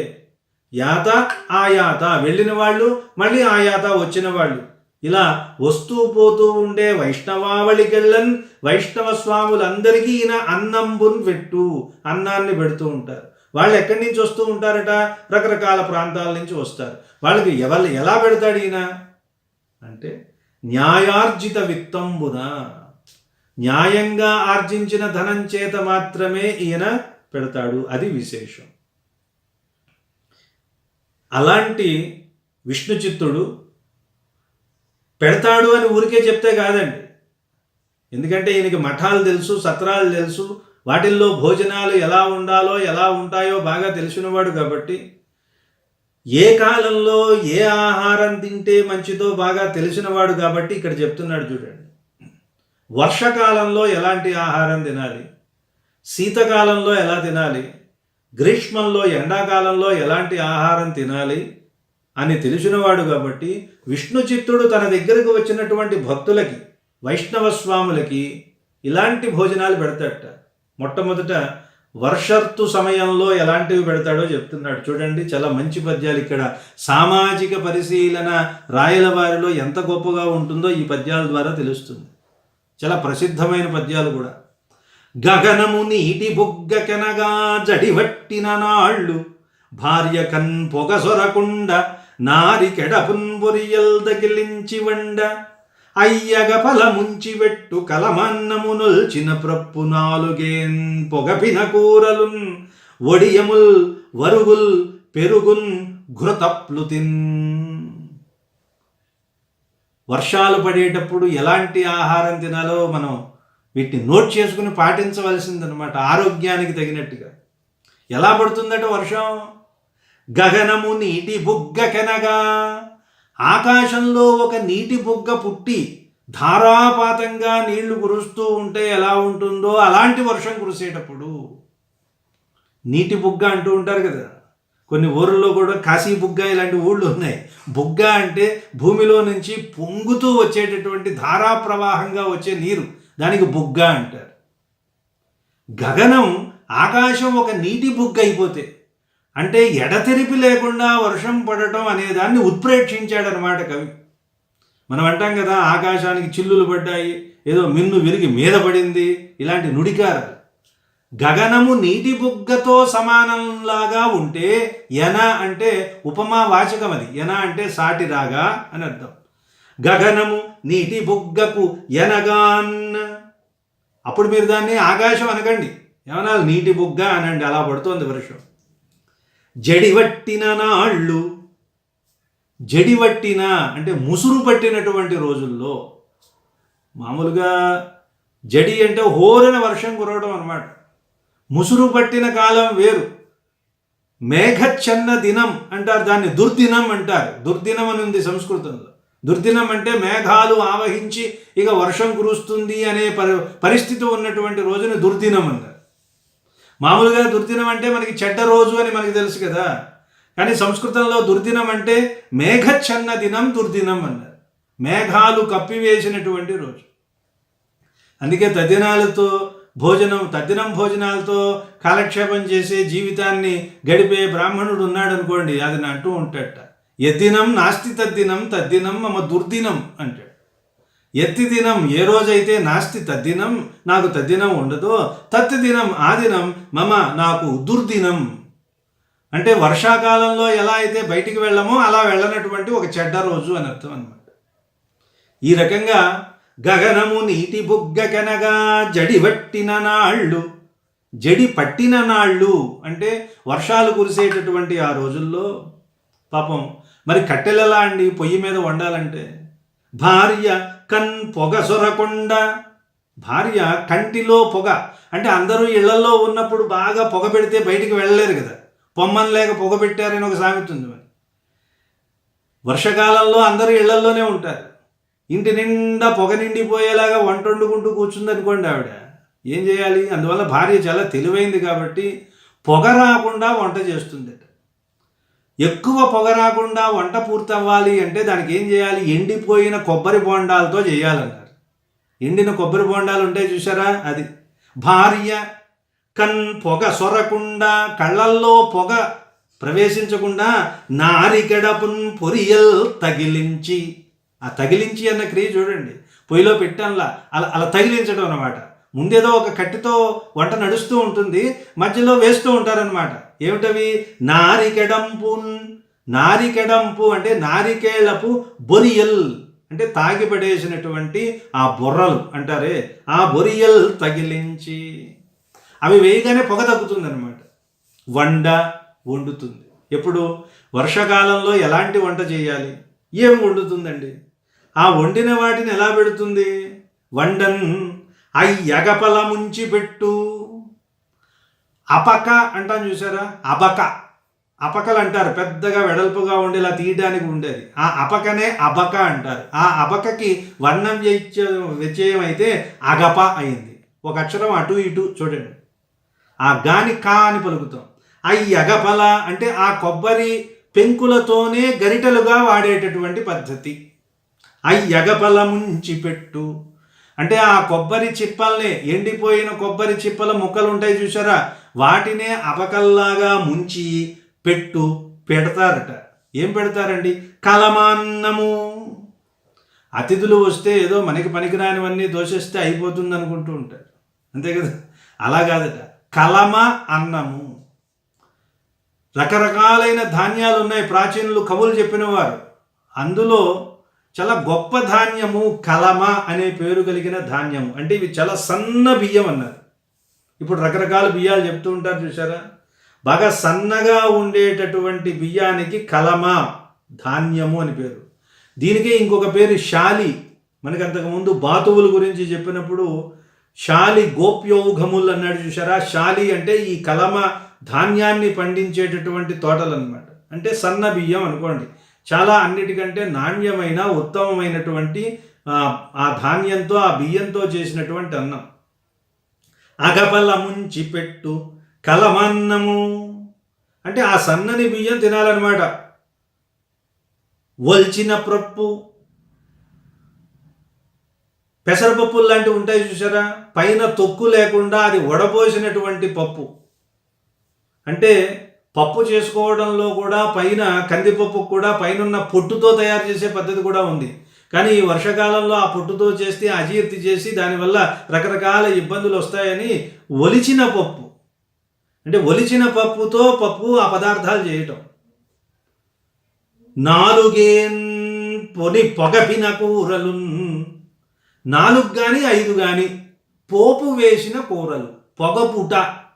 పొగపుట అంటే మగ్గించుట, మగ్గిస్తూ చేసే కూరలు ఉంటాయి చూసారా. మామూలుగా పోపు వేసి అందులో ఆ కూర ముక్కలు వేసేసి మూత పెట్టేసి అయిపోతుంది అనమాట. దాన్ని పొగపిన కూరలు అంటారు, మగ్గింపు కూరలు అవి. ఒడియాలు ఎలాగో ఉంటాయి కదా, వాటిని వేయించి తీయాలి. వరుగుల్, వర్షాకాలం కోసం వరుగులు అని వేసవి కాలంలో తయారు చేసి పెట్టుకుంటారు. అప్పటికప్పుడు బయటకు వెళ్ళి కూరలు తెచ్చుకునే అవకాశం లేనప్పుడు ఏం చేయాలి? వేసవి కాలంలోనే బీరకాయలు లాంటివి కొన్ని కూరల్ని సన్నగా తరిగి వాటిని ఎండల్లో పెడతారు.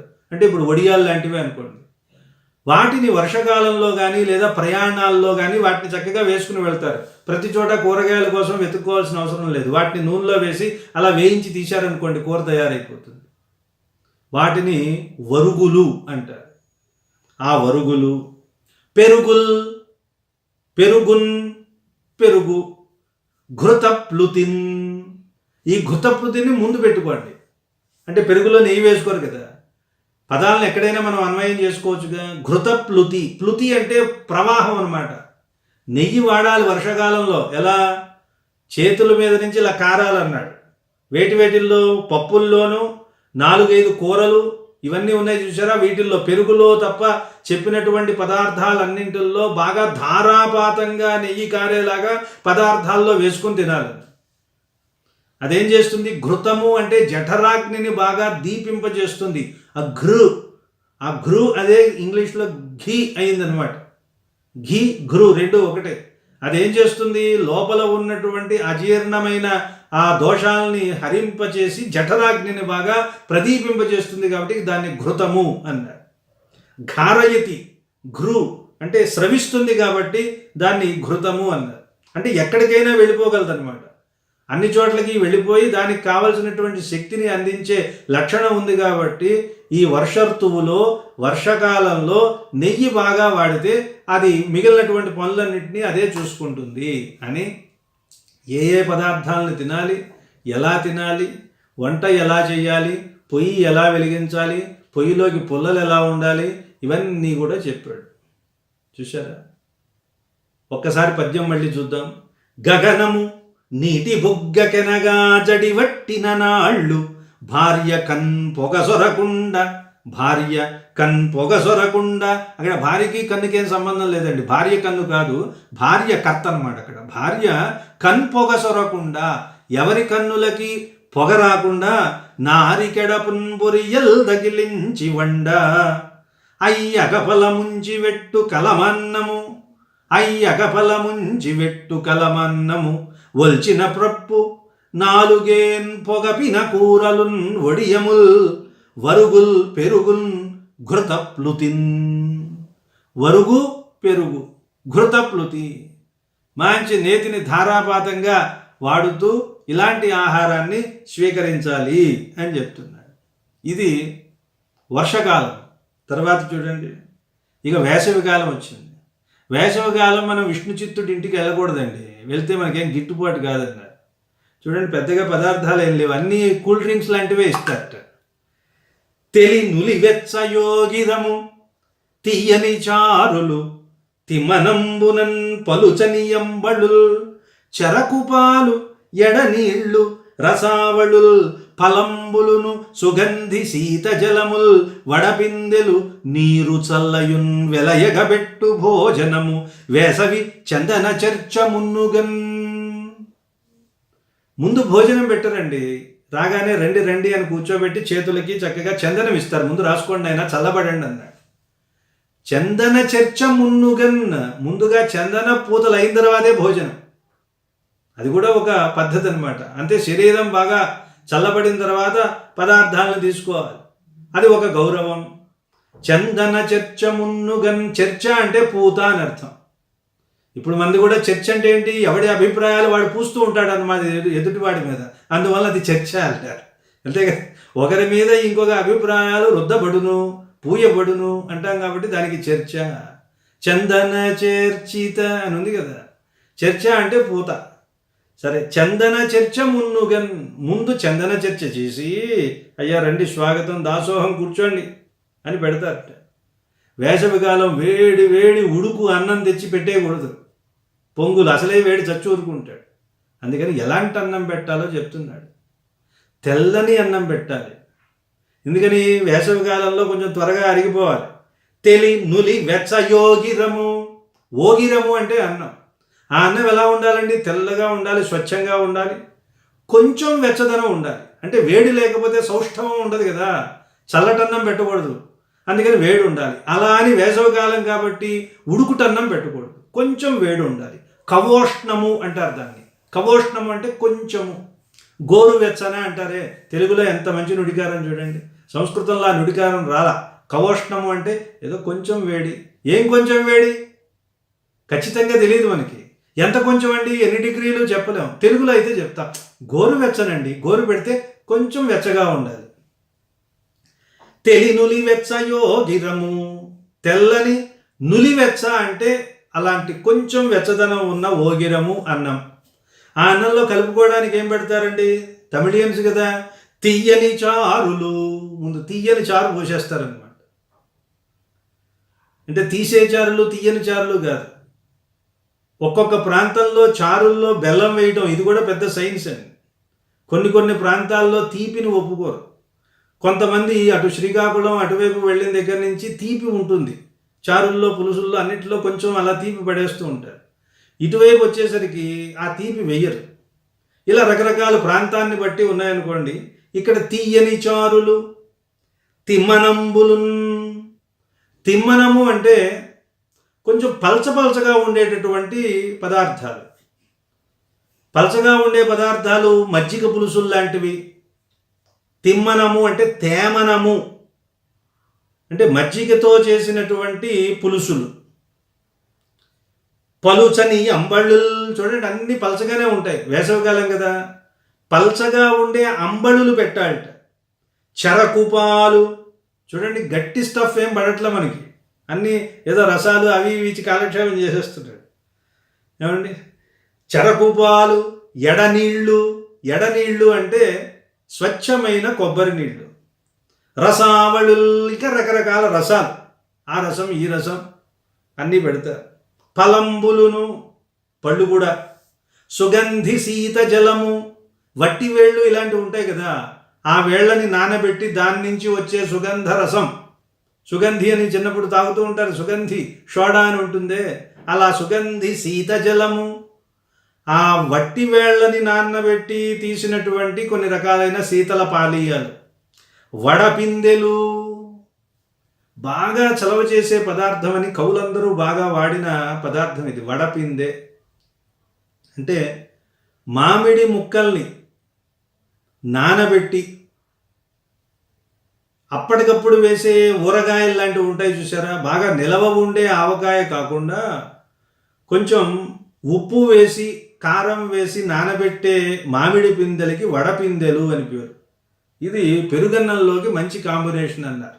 అన్నది నేను కాదండి, శ్రీనాథుడు అన్నాడు. శ్రీనాథుడు ఈ ఆహార పదార్థాల గురించి చెప్పాలంటే శ్రీనాథుడి గురించే చెప్పుకోవాలి, ఆయనకి తెలిసినట్టుగా ఎవరికి తెలియదు అనమాట. చాలా గొప్పవాడు. కాశీఖండంలో పొక్కించుట, అవును. అరుణగభస్తి బింబముదయాద్రిపయిన్ పొడతేర గిన్నెలో పెరుగును వంటకంబు వడపిందియలున్ కుడువంగబెట్టు నిర్భర కరుణాధురీణయగు ప్రాణము తల్లియున్నదే. హరహర ఎవ్వరింక కడుపారసి పెట్టెదరిప్సితాన్నముల్. గుణనిధి అని మనకి మంచి మిత్రుడు ఒక ఆయన ఉన్నాడు, ఎక్కడ కాశీఖండంలో ఉంటాడు, పేరుకే గుణనిధి అనమాట. వాడికి ఉన్నవన్నీ అవలక్షణాలే అన్నాడు. ఆ గుణనిధి చివరికి తల్లి లేక బయటికి వెళ్ళి ఎక్కడో ఉండాల్సి వచ్చినప్పుడు అప్పుడు వాడికి గుర్తొచ్చింది తల్లి ఏం చేసేదట, ఉదయం సూర్యుడు ఇలా వచ్చి రాకముందే అరుణ గభస్తి బింబము అంటే ఎర్రని సూర్యబింబం, ఉదయాద్రిపయిన్ పొడతేరా, ఉదయపు పర్వతం మీద కనిపించడంతోనే పెరుగును వంటకంబు, పెరుగన్నాన్ని కలిపి వడపిందియలున్ కుడువంగబెట్టు. ఒక పక్కన వాడు ఏడుస్తుంటే ఈయన భోజన ప్రియత్వం ఏమిటండి బాబు, వాడేమో తిండి లేదని ఏడుస్తున్నాడు. అంటే తిండి లేదని ఏడ్చేవాడు ఏమేడుస్తాడు, బాబు నాకు ఏదో ఒకటి ఉంటే చాలంటాడు తప్ప పర్టికులర్గా ఇదే కావాలని ఏడుస్తాడా. అంటే ఈయనలో కవిలో ఉండే ఆ భోజన ప్రియత్వం బయటకు వచ్చేస్తుంది. అంటే ఆవిడ ఎలా పెట్టేదట, రోజు పెరుగును వంటకంబు వడపిందియలున్ కుడువంగబెట్టు నిర్భర కరుణాధురీణయగు ప్రాణము తల్లియున్నదే. అలాంటి ప్రాణానికి ప్రాణమైన తల్లి ఇప్పుడు ఉందా? హరహర ఎవరింక కడుపారసి పెట్టేదరు ఇప్సితాన్నములు. ఇప్పుడు నాకు కడుపు చూసి ఎవరు పెడతారన్నాం అని ఏడుస్తాడనమాట వాడు. అక్కడ ఆయన కూడా ఈ వడపిందెలు వాడు. కాబట్టి అలాంటి వడపిందెలు, నీరు చల్లయున్. నీరు చల్ల అంటే నీళ్ల మజ్జిగ. నీళ్ల మజ్జిగ చాలా శ్రేష్టం అంటారు కదా. మజ్జిగల్లో కూడా చాలా రకాలు ఉన్నాయండి.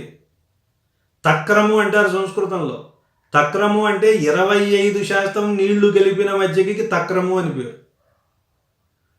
అంటే పెరుగుని చిలికి అది ఒక గ్లాసు ఉందనుకోండి, దాంట్లో 25% నీళ్లు కలిపితే దాన్ని తక్రం అంటారు. ఉదస్విత్ అని ఇంకో పదం ఉంది. ఉదస్విత్ అంటే నీళ్లు పోసిన కొద్దీ పెరుగుతుందని అర్థం. ఎన్ని నీళ్లు పోస్తే మజ్జిగ అంత పెరుగుతుంది కదా, దానికి సంస్కృతంలో ఉదస్విత్. అయితే ఉదస్విత్ అంటే 50% నీళ్లు కలిపిన మజ్జిగ. ఈ 25% ఏమిటి, 50% ఏంటంటే ఇదంతా ఆయుర్వేదంలో కొన్ని పద్ధతులండి. ఒక్కొక్క రోగానికి అందులో మజ్జిగ శాతం ఎంత ఉండాలి, నీళ్ల శాతం ఎంత ఉండాలి అని వాళ్ళు నిర్ణయం చేసి దానికి తక్రం అని పేరు పెట్టారు, ఉదస్విత్ అని పేరు పెట్టారు. మనం ఏమంటామంటే చక్కగా చల్ల అంటూ ఉంటారు. చల్ల అంటే ఏదో చల్లగా ఉంటుంది కాబట్టి చల్ల అనుకుంటారు, కానీ అది ఉర్దూ పదం అనమాట.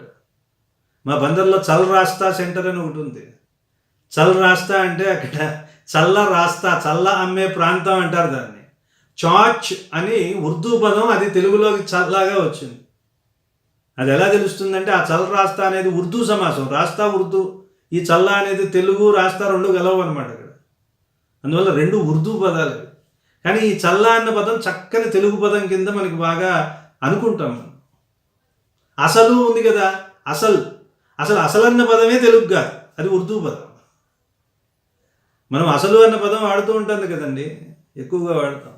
అసలీ, నకిలీ అనమాట. అది నకిలీకి ఆపోజిట్. అసలీ అంటే ఒరిజినల్ అనమాట, నకిలీ అంటే మనకి నకిలీ తెలుసు. కాబట్టి ఉర్దూ పదాలు కూడా తెలుగులో తెలుగు పదాలంతా బాగా కలిసిపోయాయి. సరే, నీరు చల్లయున్ అంటే పల్చటి మజ్జిగ, వెలయగ పెట్టు భోజనము వేసవిన్ చందన చర్చ మున్నుగన్. ముందుగా చందన చర్చ చేసి ఆ తర్వాత ఇవన్నీ పెడతారండి. ఏమేం పెడతారు? తెలినులు వెచ్చయోగిరము, తీయని చారులు, తిమ్మనంబులున్, పలుచని అంబళుల్. అంబళ్ళు అంటే తెలుసు కదా, జావలు, పలుచని జావలు, చెరకు పాలు, చెరకు రసం, ఎడనీళ్ళు, కొబ్బరి నీళ్లు, రసావళులు, ఇంకా రకరకాల రసాలు, ఫలములు, ఫలంబులును, సుగంధి శీత జలముల్, వడపిందెలు, నీరు చల్లయున్ వెలయగబెట్టు భోజనము వేసవి చందన చర్చ మున్నుగన్. ఇక సీతునన్ చలికాలం, పునుగుందా వినవోదనంబు, మిరియపుం పళ్ళతో జట్టి చుర్యను నాదారని కూరగుంపు,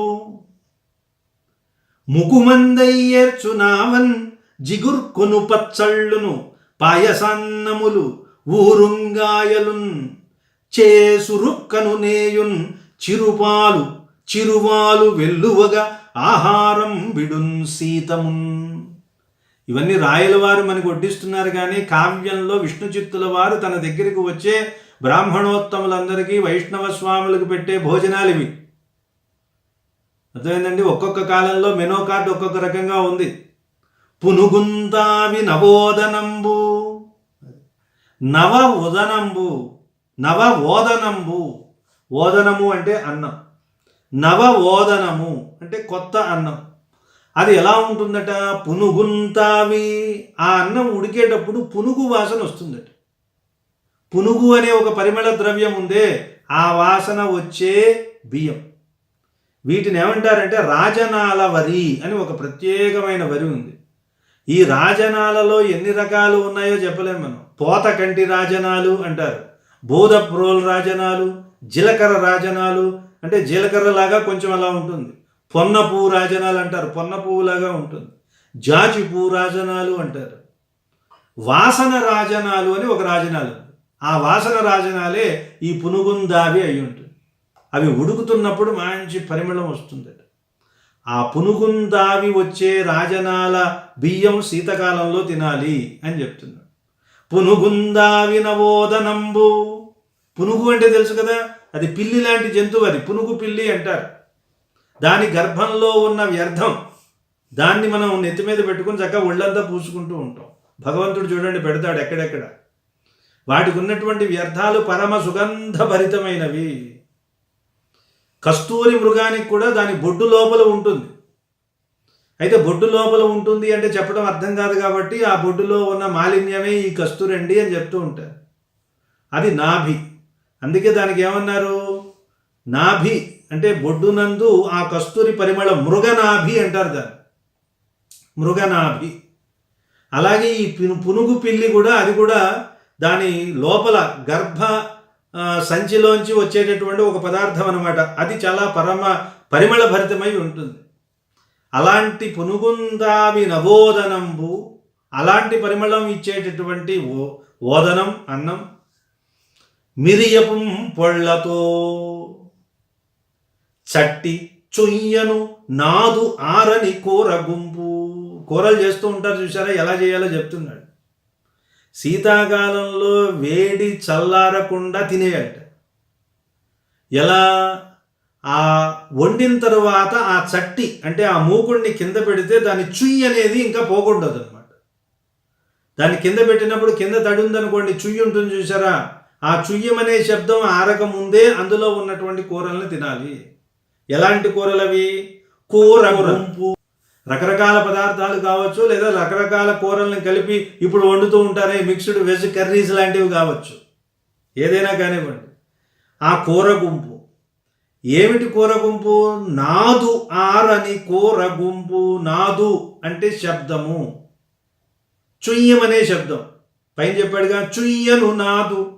చుయ్యమనే శబ్దం ఆరనటువంటి కూరల్ని తినాలి. ఆ చుయ్యనే శబ్దం కూరకుంటుందా? కాదు, కూర ఉన్న మూకుడుకుంటుంది. అది చట్టి. చట్టి అంటే ఆ మూకుడులాగా వెడల్పుగా ఉంటుంది చూసారా, అందుకే చట్టి ముక్కు అంటారు. చట్టి ముక్కు, చప్పిడి ముక్కు అంటే ఆ మూకుడులాగా ఇలా వెడల్పుగా ఇలా ఉన్నటువంటి ముక్కుకి ఆ పేరు అనమాట, పోలిక. ఇప్పుడు చూడండి, కూరలు తయారు చేయండి ఎందులో? మూకుళ్ళలో. ఆ మూకుళ్ళలో కూర తయారు చేసిన తర్వాత ఏం చేయాలి? పైన మిరియాల పొడి చల్లమన్నాడు.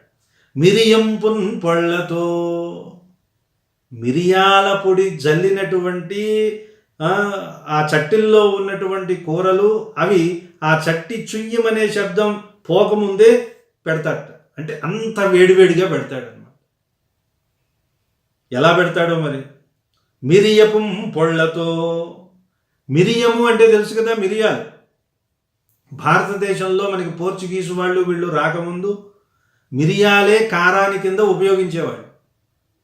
వాళ్ళు వచ్చిన తర్వాత వాళ్ళు తెచ్చినవన్నీ ఇలాంటివేనండి. భారతీయులకి బాగా ఉపకరించేటటువంటి వస్తువులను తెచ్చారు. అయితే వాళ్ళు తెచ్చినవన్నీ చాలా చౌకగా ఉంటాయి అన్నమాట. అందువలన అవి బాగా వ్యాప్తిలోకి వచ్చేసాయి. ఇక్కడ మిరియాలు కొనాలంటే ఇప్పటికి కూడా చాలా ధర ఎక్కువగా ఉంటుంది, ప్రియంగా ఉంటుంది. కానీ మిరపకాయలు చాలా వచ్చేస్తాయి. మరి మిరపకాయకి ఆ పేరు ఎలా వచ్చింది అంటే ఇదే. మొట్టమొదటిసారి కారాన్ని ఇచ్చేటటువంటి ఆ మిర్చిని వాళ్ళు ఏం చేశారు? తీసుకొచ్చారు. మనం దాన్ని చూసాం. దీన్ని ఏమనాలి? ఏమనాలో తెలియదు. కొత్త వస్తువుని చూసినప్పుడు అది ఏం పని చేస్తుందో దాన్ని బట్టి మనం చెప్తాం. ఏనుగుని కూడా కొత్తగా చూసినప్పుడు అది ద్విప, 2 సార్లు తాగుతోందయా, తొండంలోకి నీళ్లు తీసుకుంటోంది, మళ్ళీ నోట్లో పూసుకుంటోంది, అందువల్ల దాన్ని ద్విప అన్న. ద్విరద, 2 దంతాలు ఉన్నాయి కాబట్టి దాన్ని ద్విరద అన్న. గజ, దానికి మదం స్రవిస్తోంది, గజతి, ఊసింగ్ అంటామే, అందువల్ల దాన్ని గజ అన్న. కొత్త వస్తువుని మనం చూసినప్పుడు మనకి సరిగ్గా తెలియదు కాబట్టి దాని స్వరూపాన్ని బట్టి పేర్లు పెట్టుకుంటాం. దీన్ని బట్టి ఆ వస్తువు మనకి సహజమైనది కాదు అని తెలిసిపోతుంది. ఏనుగు భారతదేశానికి సహజమైనది కాదు కదా, ఆఫ్రికా దేశం నుంచి పుట్టుకొచ్చింది అట్లా. ఆ తర్వాత కొత్తగా చూసినప్పుడు ఏనుగుకి పెట్టిన పేర్లన్నీ చూడండి ఇలాగే ఉంటాయి, వ్యుత్పత్తి పూర్వకంగా ఉంటాయి. ఏదైనా చూడండి, ఇభ ఐవరీ అన్నాం, దాని నుంచి వచ్చింది ఇభ. ఇలా ద్విరద, ఏదో ద్విప, ఇలా గంధ ఇలాంటివన్నీ ఉన్నాయి కదా. గంధం వస్తూ ఉంటుంది, దాని మదం నుంచి మంచి వాసన వస్తుంది కాబట్టి గంధ సింధురము. ఈ పదాలన్నీ దాని స్వరూపాన్ని బట్టి పెట్టేవే. ఇక్కడ కూడా అంతే. దాన్ని ఏమనాలో తెలియక మన వాళ్ళు కారంగా ఉంటుంది కాబట్టి మనకి కారం మిరెము కాబట్టి మిరెము కాయ, మిరపకాయ అన్నారు. మిరెము మీద నుంచి వచ్చింది అది మిరపకాయ అన్నమాట. ఏదో నాము చేను, నాప చేను అనలా, మినుము పప్పు, మినప్పప్పు అనలా. అలాగే మిరెము కాయ, మిరపకాయ అయింది. మిరపకాయ బాగానే ఉందండి, మరి మిర్చి ఎలా తయారైంది అన్నారు. మిర్చి ఉంది అంటే దాన్ని ఏమంటారు? ఇంగ్లీష్లో చిల్లీ అంటారు. కాబట్టి దాన్ని ఏమనాలి? మిరప చిల్లీ అనాలి కలిపేస్తే. మిరప చిల్లీ, ఆ చివరిలో లీపోయింది, చివరికి మిర్చి మిగిలింది. అందులో మిర్రేమో మన తెలుగు పదం, చిల్లీలోనేమో చీ ఏమో ఇంగ్లీష్ పదం, రెండూ కలిసి మిర్చి అలా తయారై కూర్చుంది. అలాంటి మిరియపు పళ్ళతో పైన మిరియాల పొడిని చల్లి చట్టి చుయ్యను నాదు ఆరని కూర గుంపు. ఆ చట్టి చుయ్యమనేలాగా నాదు, ఆ శబ్దం ఆరకుండానే కూర గుంపు, రకరకాల కూరల్ని పెడతారు. గుంపు అంటే సమూహం అని అర్థం అక్కడ. మనం ఇప్పుడు గుంపు అంటే జనాలకి మాత్రమే వాడతామండి, గమనించాలి. ప్రాచీన కాలంలో ముత్యాల గుంపు, నక్షత్రాల గుంపు, పువ్వుల గుంపు అంటారు. ఇప్పుడు పువ్వుల గుంపు అంటే మనకి ఏదో ఎబ్బెట్టుగా ఉంటుంది. అలాగే మనుషులకైతే గుంపు ఇప్పుడు మనం వాడతాం, కానీ ప్రాచీన కాలంలో ఇదిగో ఇదే ఉదాహరణ. కూర గుంపు, కూరల యొక్క సమూహం, ఇది ఒకటి. అంటే కూరలు ఎలా ఉండాలి శీతాకాలంలో చెప్తున్నాడు. మిరియాల పొడి బాగా వాడాలన్నాడు. ఇవన్నీ ఎందుకు? ఈ పునుగు తావి అనేది ఉష్ణాన్ని కలిగించేటటువంటి బియ్యం అండి. రాజనాలు ఉష్ణాన్ని కలిగించాలి, శీతకాలం కాబట్టి శరీరంలో వేడి కలిగించాలి. మిరియాలు కూడా బాగా వేడి అంటారు, అందువల్ల మిరియాల పొడి పైన చల్లాలి. వేసవికాలంలో మిరియాల పొడి బ్రహ్మాండంగా తాగితే మనకి తెలుస్తుంది. తర్వాత ముకుమందయ్యర్చు నావన్ జిగుర్కొను పచ్చళ్ళును. ఎంత గొప్ప సామాజిక పరిశీలనలో చూడండి. ఇది ఇందులో ఉన్నటువంటి భావం మనం పట్టుకోవాలంటే అది తెలుగు వాళ్ళకి తెలుస్తుంది. ఆవ పెట్టిన పచ్చళ్ళు కొన్ని తిన్నప్పుడు, ముఖ్యంగా ఆవకాయకి పెద్దగా ఉండదు కానీ దోసావకాయకి ఉంటుంది. మీరు చూడండి, మంచి దోసావకాయని మంచి పదును మీద ఉన్నప్పుడు తింటే ఒక్కసారి ఘాటు ముక్కులోంచి వచ్చి తట్టుకోలేనంత ఘాటు వస్తుంది. ఇది ఎవరికి వాళ్ళకి అనుభవైక వైద్యం నేను వర్ణించలేను. ఆవకాయకి కూడా రాదండి, దోసావకాయకి ఎక్కువ వస్తుంది. దోసావకాయ తినాలంటే దమ్ము ఉండాలి, మిగిలిన వాళ్ళలా కాదు. అది ఎలా ఉంటుంది? ఆ ఘాటు మంచి నశ్యం పట్టు, ఒక గట్టి పట్టు పడితే ముక్కు ఎలా అయితే నశ్యం, ఇదే ముక్కు పొడు అంటారు కదా, అది పట్టినప్పుడు అని నషాలానికి తగులుతుంది ఒక్కసారి, మొట్టమొదటిసారి పట్టిన పట్టు. అట్లా ఉండే పచ్చళ్ళట. ఇలాంటి ఘాటు ఉండే పచ్చళ్ళు మీరు మిగిలిన కాలాల్లో తినకూడదు, తింటే చాలా ప్రమాదం. ఇక్కడ తినొచ్చు అన్నమాట. ముకుమందై, ఎంత అద్భుతంగా చెప్పాడో చూడండి. ముకుమందు అంటే అదే దాన్ని ఏమంటారు, ముక్కుపొడం. ముకుమందు అంటే ముక్కుపొడం పట్టినప్పుడు ఎలా అయితే ఘాటు ఉంటుందో అలా ఏర్చు అంటే రెచ్చిపోయి అతిశయింపజేసేలాంటి ఘాటు వచ్చేలాగా ఏర్చుట అంటే బాగా రెచ్చిపోవటం అండి. ముకుమందై అంటే ముక్కు పొడం పీల్చినప్పుడు ఎలా అయితే అపరిమితమైన తట్టుకోలేని ఒక ఘాటు ముక్కులో కలుగుతుందో అలా ఏర్చేలాగా, అలా అతిశయించేలాగా ఆవతో జిగుర్కొను పచ్చళ్ళు, ఆవతో కూడుకున్నటువంటి పచ్చళ్ళు అంటే ఆవకాయలు లాంటివి అన్నమాట. దోసావకాయ, మామిడి ముక్కలతో వేసే ఆవకాయలు అలాంటివి. ఇందులో కొన్ని ఊరకాయలు అంటారు, ఊర బిళ్ళు అంటారు. బిళ్ళు అంటే అక్కడ పిండి అన్నమాట. అంటే పిండి ఎక్కువగా ఉండే పదార్థం ఉండేదాన్ని ఊరబిండి. ఆవకాయని నిజానికి మనం ఇప్పుడు అనుకునే ఆవకాయని ఆవకాయ అనకూడదు, ఆవపిండి అంటారు కొంతమంది. ఇళ్లలో ఆవపిండి పెట్టండి అంటూ ఉంటారు చూడండి, అది ఆవకాయ అనకూడదు. మాగాయ ప్రభావంతో మనం దాన్ని కూడా ఆవకాయ అనేస్తున్నాం తప్ప, ఆవ ఎప్పుడైతే వేశామో అది పిండిగా ఉంటుంది కాబట్టి దాన్ని ఆవపిండి అనవలసిందే. మాగాయ ఇలాంటివి ఉన్నాయి చూసారా, అవన్నీ కాయ రూపంలో ఉంటాయి, అందులో ఆవ ఉండదు కాబట్టి వాటిని ఆవకాయ, మాగాయ అంటూ ఉంటాయి. సరే, ముకుమందయ్యర్చు అంటే ముక్కులో నశ్యాన్ని ఒక పట్టు పడితే ఎలా అయితే ఘాటు నశాలానికి అంటుతుందో అలా ఏర్చు అంటే బాగా వ్యాపించేటటువంటి ఆవన్ చిగుర్కొను పచ్చళ్ళును, ఆవతో పెట్టిన పచ్చళ్ళు. చిగుర్కొనుట అంటే తగులుకున్న, చిక్కగా ఉన్న, మొలిచిన, ఇలాంటి అర్థాలు. ఇది పాయసాన్నములు. పాయసం అంటే తెలుసు కదా, పాయసం అంటే పాలతో చేసిన పదార్థానికి పాయసం అని పేరు. ఎక్కడుందండి? పయస్ అంటే పాలని అర్థం, పయస్ నుంచి వచ్చింది పాయస. అది కాబట్టి పాలతో తయారు చేసిన అన్నం అంటే పాయసం. దాన్నే మనం పరమాన్నం అంటాం.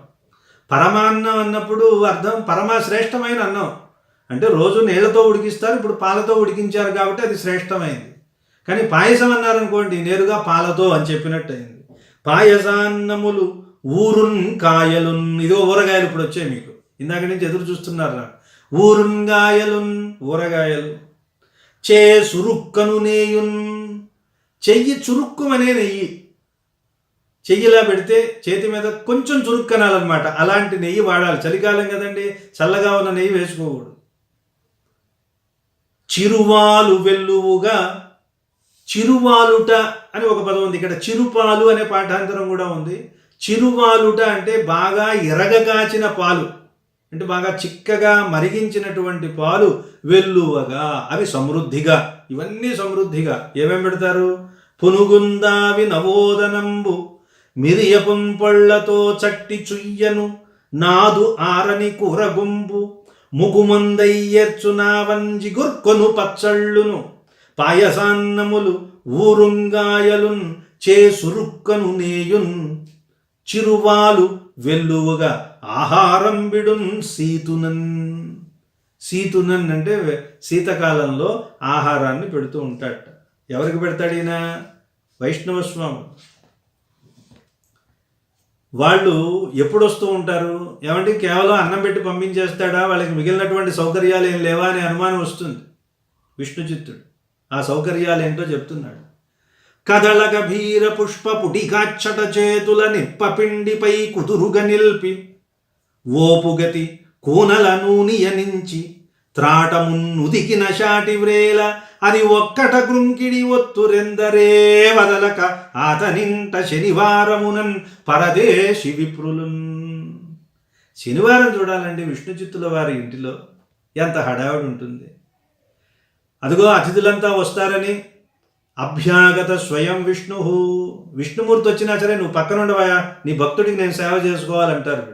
మధ్యలో నువ్వేమిటి అడ్డుపడతావు, నీకు పని పాట లేదా, వీళ్ళు కూర్చో దేవాలయంలో అని కసురుకోగలిగినటువంటి ప్రపన్నులు వీళ్ళు.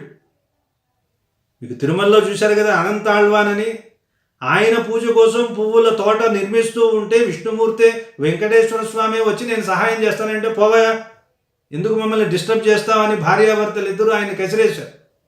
ఇంకా పదే పదే చేస్తుంటే ఆయన కొట్టడానికి వచ్చి ఒక గుణపం విసిరారని, ఆ గుణపం వెళ్ళి ఆయనకి తగిలింది. ఇదేదో చూడటానికి పైత్యంలాగా ఉంటుంది కానీ భగవంతుడి కంటే భగవద్భక్తులకి చేసే సేవ చాలా గొప్పది. త్వద్భృత్య భృత్య పరిచారక భృత్య భృత్య భృత్యస్య భృత్య ఇతి మాం స్మర లోకనాథ. నన్ను నీ దాసుడికి దాసుడికి దాసుడికి దాసుడికి దాసుడికి దాసుడికి దాసుడిగా నన్ను భావించవయా, చాలు నా జన్మ ధన్యమవుతుంది. భగవంతుడికి నేరుగా దాసుడైతే దానివల్ల పెద్ద ప్రయోజనం లేదండి. ఆ దాస దాస దాస దాస ఎంత ఎక్కువ మంది అయితే అంత పుణ్యం ఎక్కువ. మనం ఏమనుకుంటామంటే చాలా ఎక్కువైతే దూరం అయిపోతాం అనుకుంటాం కదా, ఎంత దూరం అయితే అంత దగ్గర. అది ఈ భావన అన్నమాట. అది పుష్కలంగా ఆళ్వారులందరిలో కూడా కనిపిస్తుంది. అందుకని వీళ్ళు తమ ఇంటికి వచ్చే వాళ్ళకి కొన్ని సౌకర్యాలు ఏర్పాటు చేస్తాడు విష్ణు చిత్తుల వారు. చూడండి, వాళ్ళు రాగానే స్నానం చేయాలి కదా, స్నానం చేయాలంటే తల మీద రుద్దుకోవడానికి ఏదైనా ఉండాలి కదా. సబ్బు మంది కాదు కదా అని రుద్దుకోరు వాళ్ళు. సబ్బు లేదుగా, పోర్చుగీస్ వాళ్ళు వచ్చాకే మనకు వచ్చింది సబ్బు వచ్చింది. సబ్బుతో పాటు సబ్బు పెట్టి తెచ్చుకుంటారు కదా, అలా సబ్బు పదం కూడా వచ్చేసింది మనకి. సబ్బు తెలుగు వాళ్ళకి లేదు. అలా కదళ గభీర పుష్ప పుటికాచ్చట చేతుల నిపపిండిపై కుదురుగా నిల్పి, దీన్ని మంచి చిత్రకారుడైతే బొమ్మ వేయొచ్చు అనమాట. వాళ్ళు విష్ణు చిత్తుల వారి ఇంటికి రాగానే అక్కడ ఇప్పపిండి పెట్టుంటుంది, సున్నిపిండి లాంటిది ఇప్పపిండి. దాన్ని ఒంటికి రుద్దుకోవడానికి అనమాట. మరి ఒంటికి రుద్దుకోవడానికి ముందు నూనె రాసుకోవాలి కదా, నలుగు పెట్టి స్నానం చేస్తారు కదా, అందుకోసం అక్కడే పెద్ద పెద్ద పీపాలు ఉంటాయి, నూనె పీపాలు ఉంటాయి, వరుసగా పెట్టేసి ఉంటాయి అనమాట. అంటే వాళ్ళు వచ్చేసరికే సకల సౌకర్యాలు కల్పించి ఉండడం అనమాట. వాళ్ళు రావటమే ఇలా చేతితో ఒక ఇప్పపిండి తీసుకుంటారట, ఒక దోసెడి ఇప్పపిండి తీసుకుంటారు. దాని మీద అక్కడ అరటి పువ్వు దొప్పలు ఉంటాయి పక్కనే. అరటి పువ్వు దొప్పల్ని ఆ ఇప్పపిండిలో ఇలా పెడతారు. ఎందుకంటే అరటి పువ్వు దొప్పకి అడుగున బేస్ సరిగ్గా ఉండదు. దానికి ఏమిటి, ఏదో ఒక బేస్ ఉండాలి కాబట్టి దోశల నిండా ఇప్పపిండి తీసుకుని దాంట్లో ఈ అరటి పువ్వు దొప్పని ఇలా గుచ్చుతారు. గుచ్చి ఆ పీపాల్లో ఉన్న నూనె అందులో వేసుకుంటారు. ఇది వాళ్ళ స్నానం చేయడానికి కావాల్సినటువంటి మెటీరియల్. మరి స్నానం చేసిన తర్వాత వస్త్రాలు కట్టుకోవాలి కదా, ఈ వస్త్రాలు పనికిరావు కదా, మడి వస్త్రాలు ముందే ఆరవేస్తారు అక్కడ తీగల మీద. ఎవరు, విష్ణు చిత్తుల వారు. ఎంతమంది వస్తారో అంతమందికి మడి వస్త్రాలు. తమిళ సంప్రదాయంలో నిన్న ఆరవేసిన వస్త్రం ఈరోజు కట్టుకోవాల్సిన సంప్రదాయం వాళ్ళది. అందువలన రాత్రే బట్టలన్నింటినీ చక్కగా తడిపి ఆయన మడిగా ఆరవేస్తాడు. ఆ తర్వాత మళ్ళీ దాన్ని ఎవ్వరూ ముట్టుకోకూడదు అనమాట. వీళ్ళు కూడా ముట్టుకోకూడదు. మరి వీళ్ళు ఎక్కడికి వెళ్ళి స్నానం చేయాలి, నదులకి వెళ్ళి స్నానం చేయాలి. ఆ పక్కనే ఉంటుంది, నదిలో బావులో ఉంటాయి. మరి అక్కడికి ఈ వస్త్రాలు తీసుకెళ్ళాలి కదా. ఇప్పుడు వీళ్ళు మైలలో ఉన్నారు కదా, స్నానం చేయలేదు కదా, మరి ఏం చేయాలి అంటే అక్కడ చిన్న చిన్న తాటి మట్టలు పెట్టి ఉంటాయి. వీళ్ళు ఏం చేస్తారు, ఒక తాటి మట్ట తీసుకుని ఆ తాటి మట్టతో ఆ పంచెని ఇలా పట్టుకుని, ఎందుకంటే మడి కదా ముట్టుకోకూడదు, అది అలా తీసుకుని వెళ్ళి ఒక చేతిలో ఏమో ఇప్పపిండి, ఆ ఇప్పపిండిలో అరటి దొప్పలో నూనె. ఇది వ్యవహారం. అలాంటి దృశ్యాలు ఈయనింట్లో కనిపిస్తూ ఉంటాయి. ఎప్పుడండి, శనివారం నాడు అనమాట. కిటకిటలు ఆడిపోతూ ఉంటారు. ఇప్పుడు చూడండి, అర్థమవుతుంది. కదళ గభీర పుష్ప పుటికాచ్చట. కదళ కదళి రెండు ఉన్నాయి పాఠాంతరాలు, ఏదనుకున్నా ఇబ్బంది లేదు, రెండు పదాలు ఉన్నాయి. అరటి గభీర లోతుగా ఉన్న పుష్పము, అంటే బాగా లోతుగా ఉన్న దొప్పలాగా దోనెలాగా ఉన్న అరటి పువ్వు. ఆ పుష్ప పుటిక అంటే దోనె. ఆ పువ్వుకి ఉన్నటువంటి లోపల వాటికి సంబంధించినటువంటి ఛట అంటే సమూహము, అంటే ఎన్నో అక్కడ అరటి పువ్వుల దొప్పలు ఉన్నాయి. వాటిని చేతుల్లో పెట్టుకుంటారు. పెట్టుకోవడానికి ముందు ఇప్పపిండిపై అరచేతుల్లో ఇప్పపిండి పోసుకొని ఇలా దోసెడి ఇప్పపిండి, అందులో ఒక డొప్ప కుదురుగా నిలిపి, ఇది నిలబడేలాగా ఉంచాలన్నమాట. నిలిపి ఓపుగతి కూనల నూనె ఎన్నించి, అక్కడే కూనలు ఉంటాయి. గోన ఏదైనా అనొచ్చు.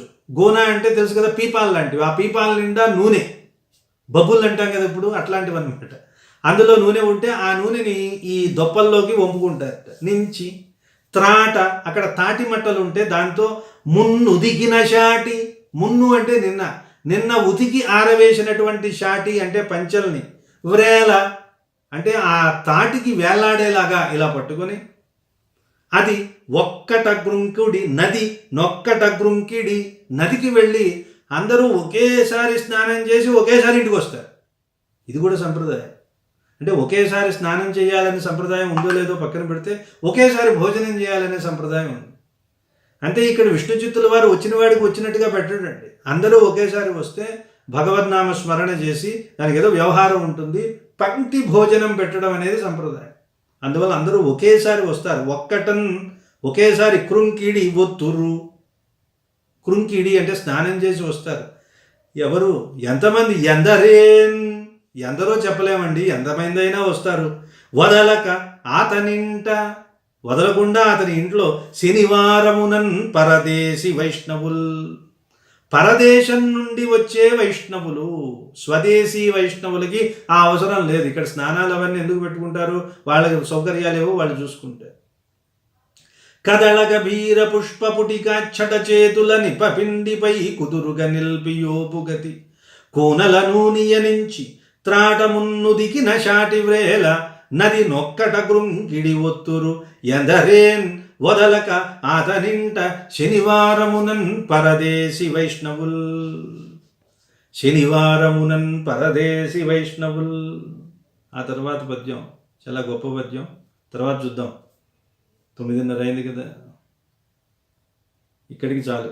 స్వస్తి ప్రజాభ్యః పరిపాలయంతాం న్యాయేన మార్గేణ మహిం మహీషాః గోబ్రాహ్మణేభ్యః శుభమస్తు నిత్యం.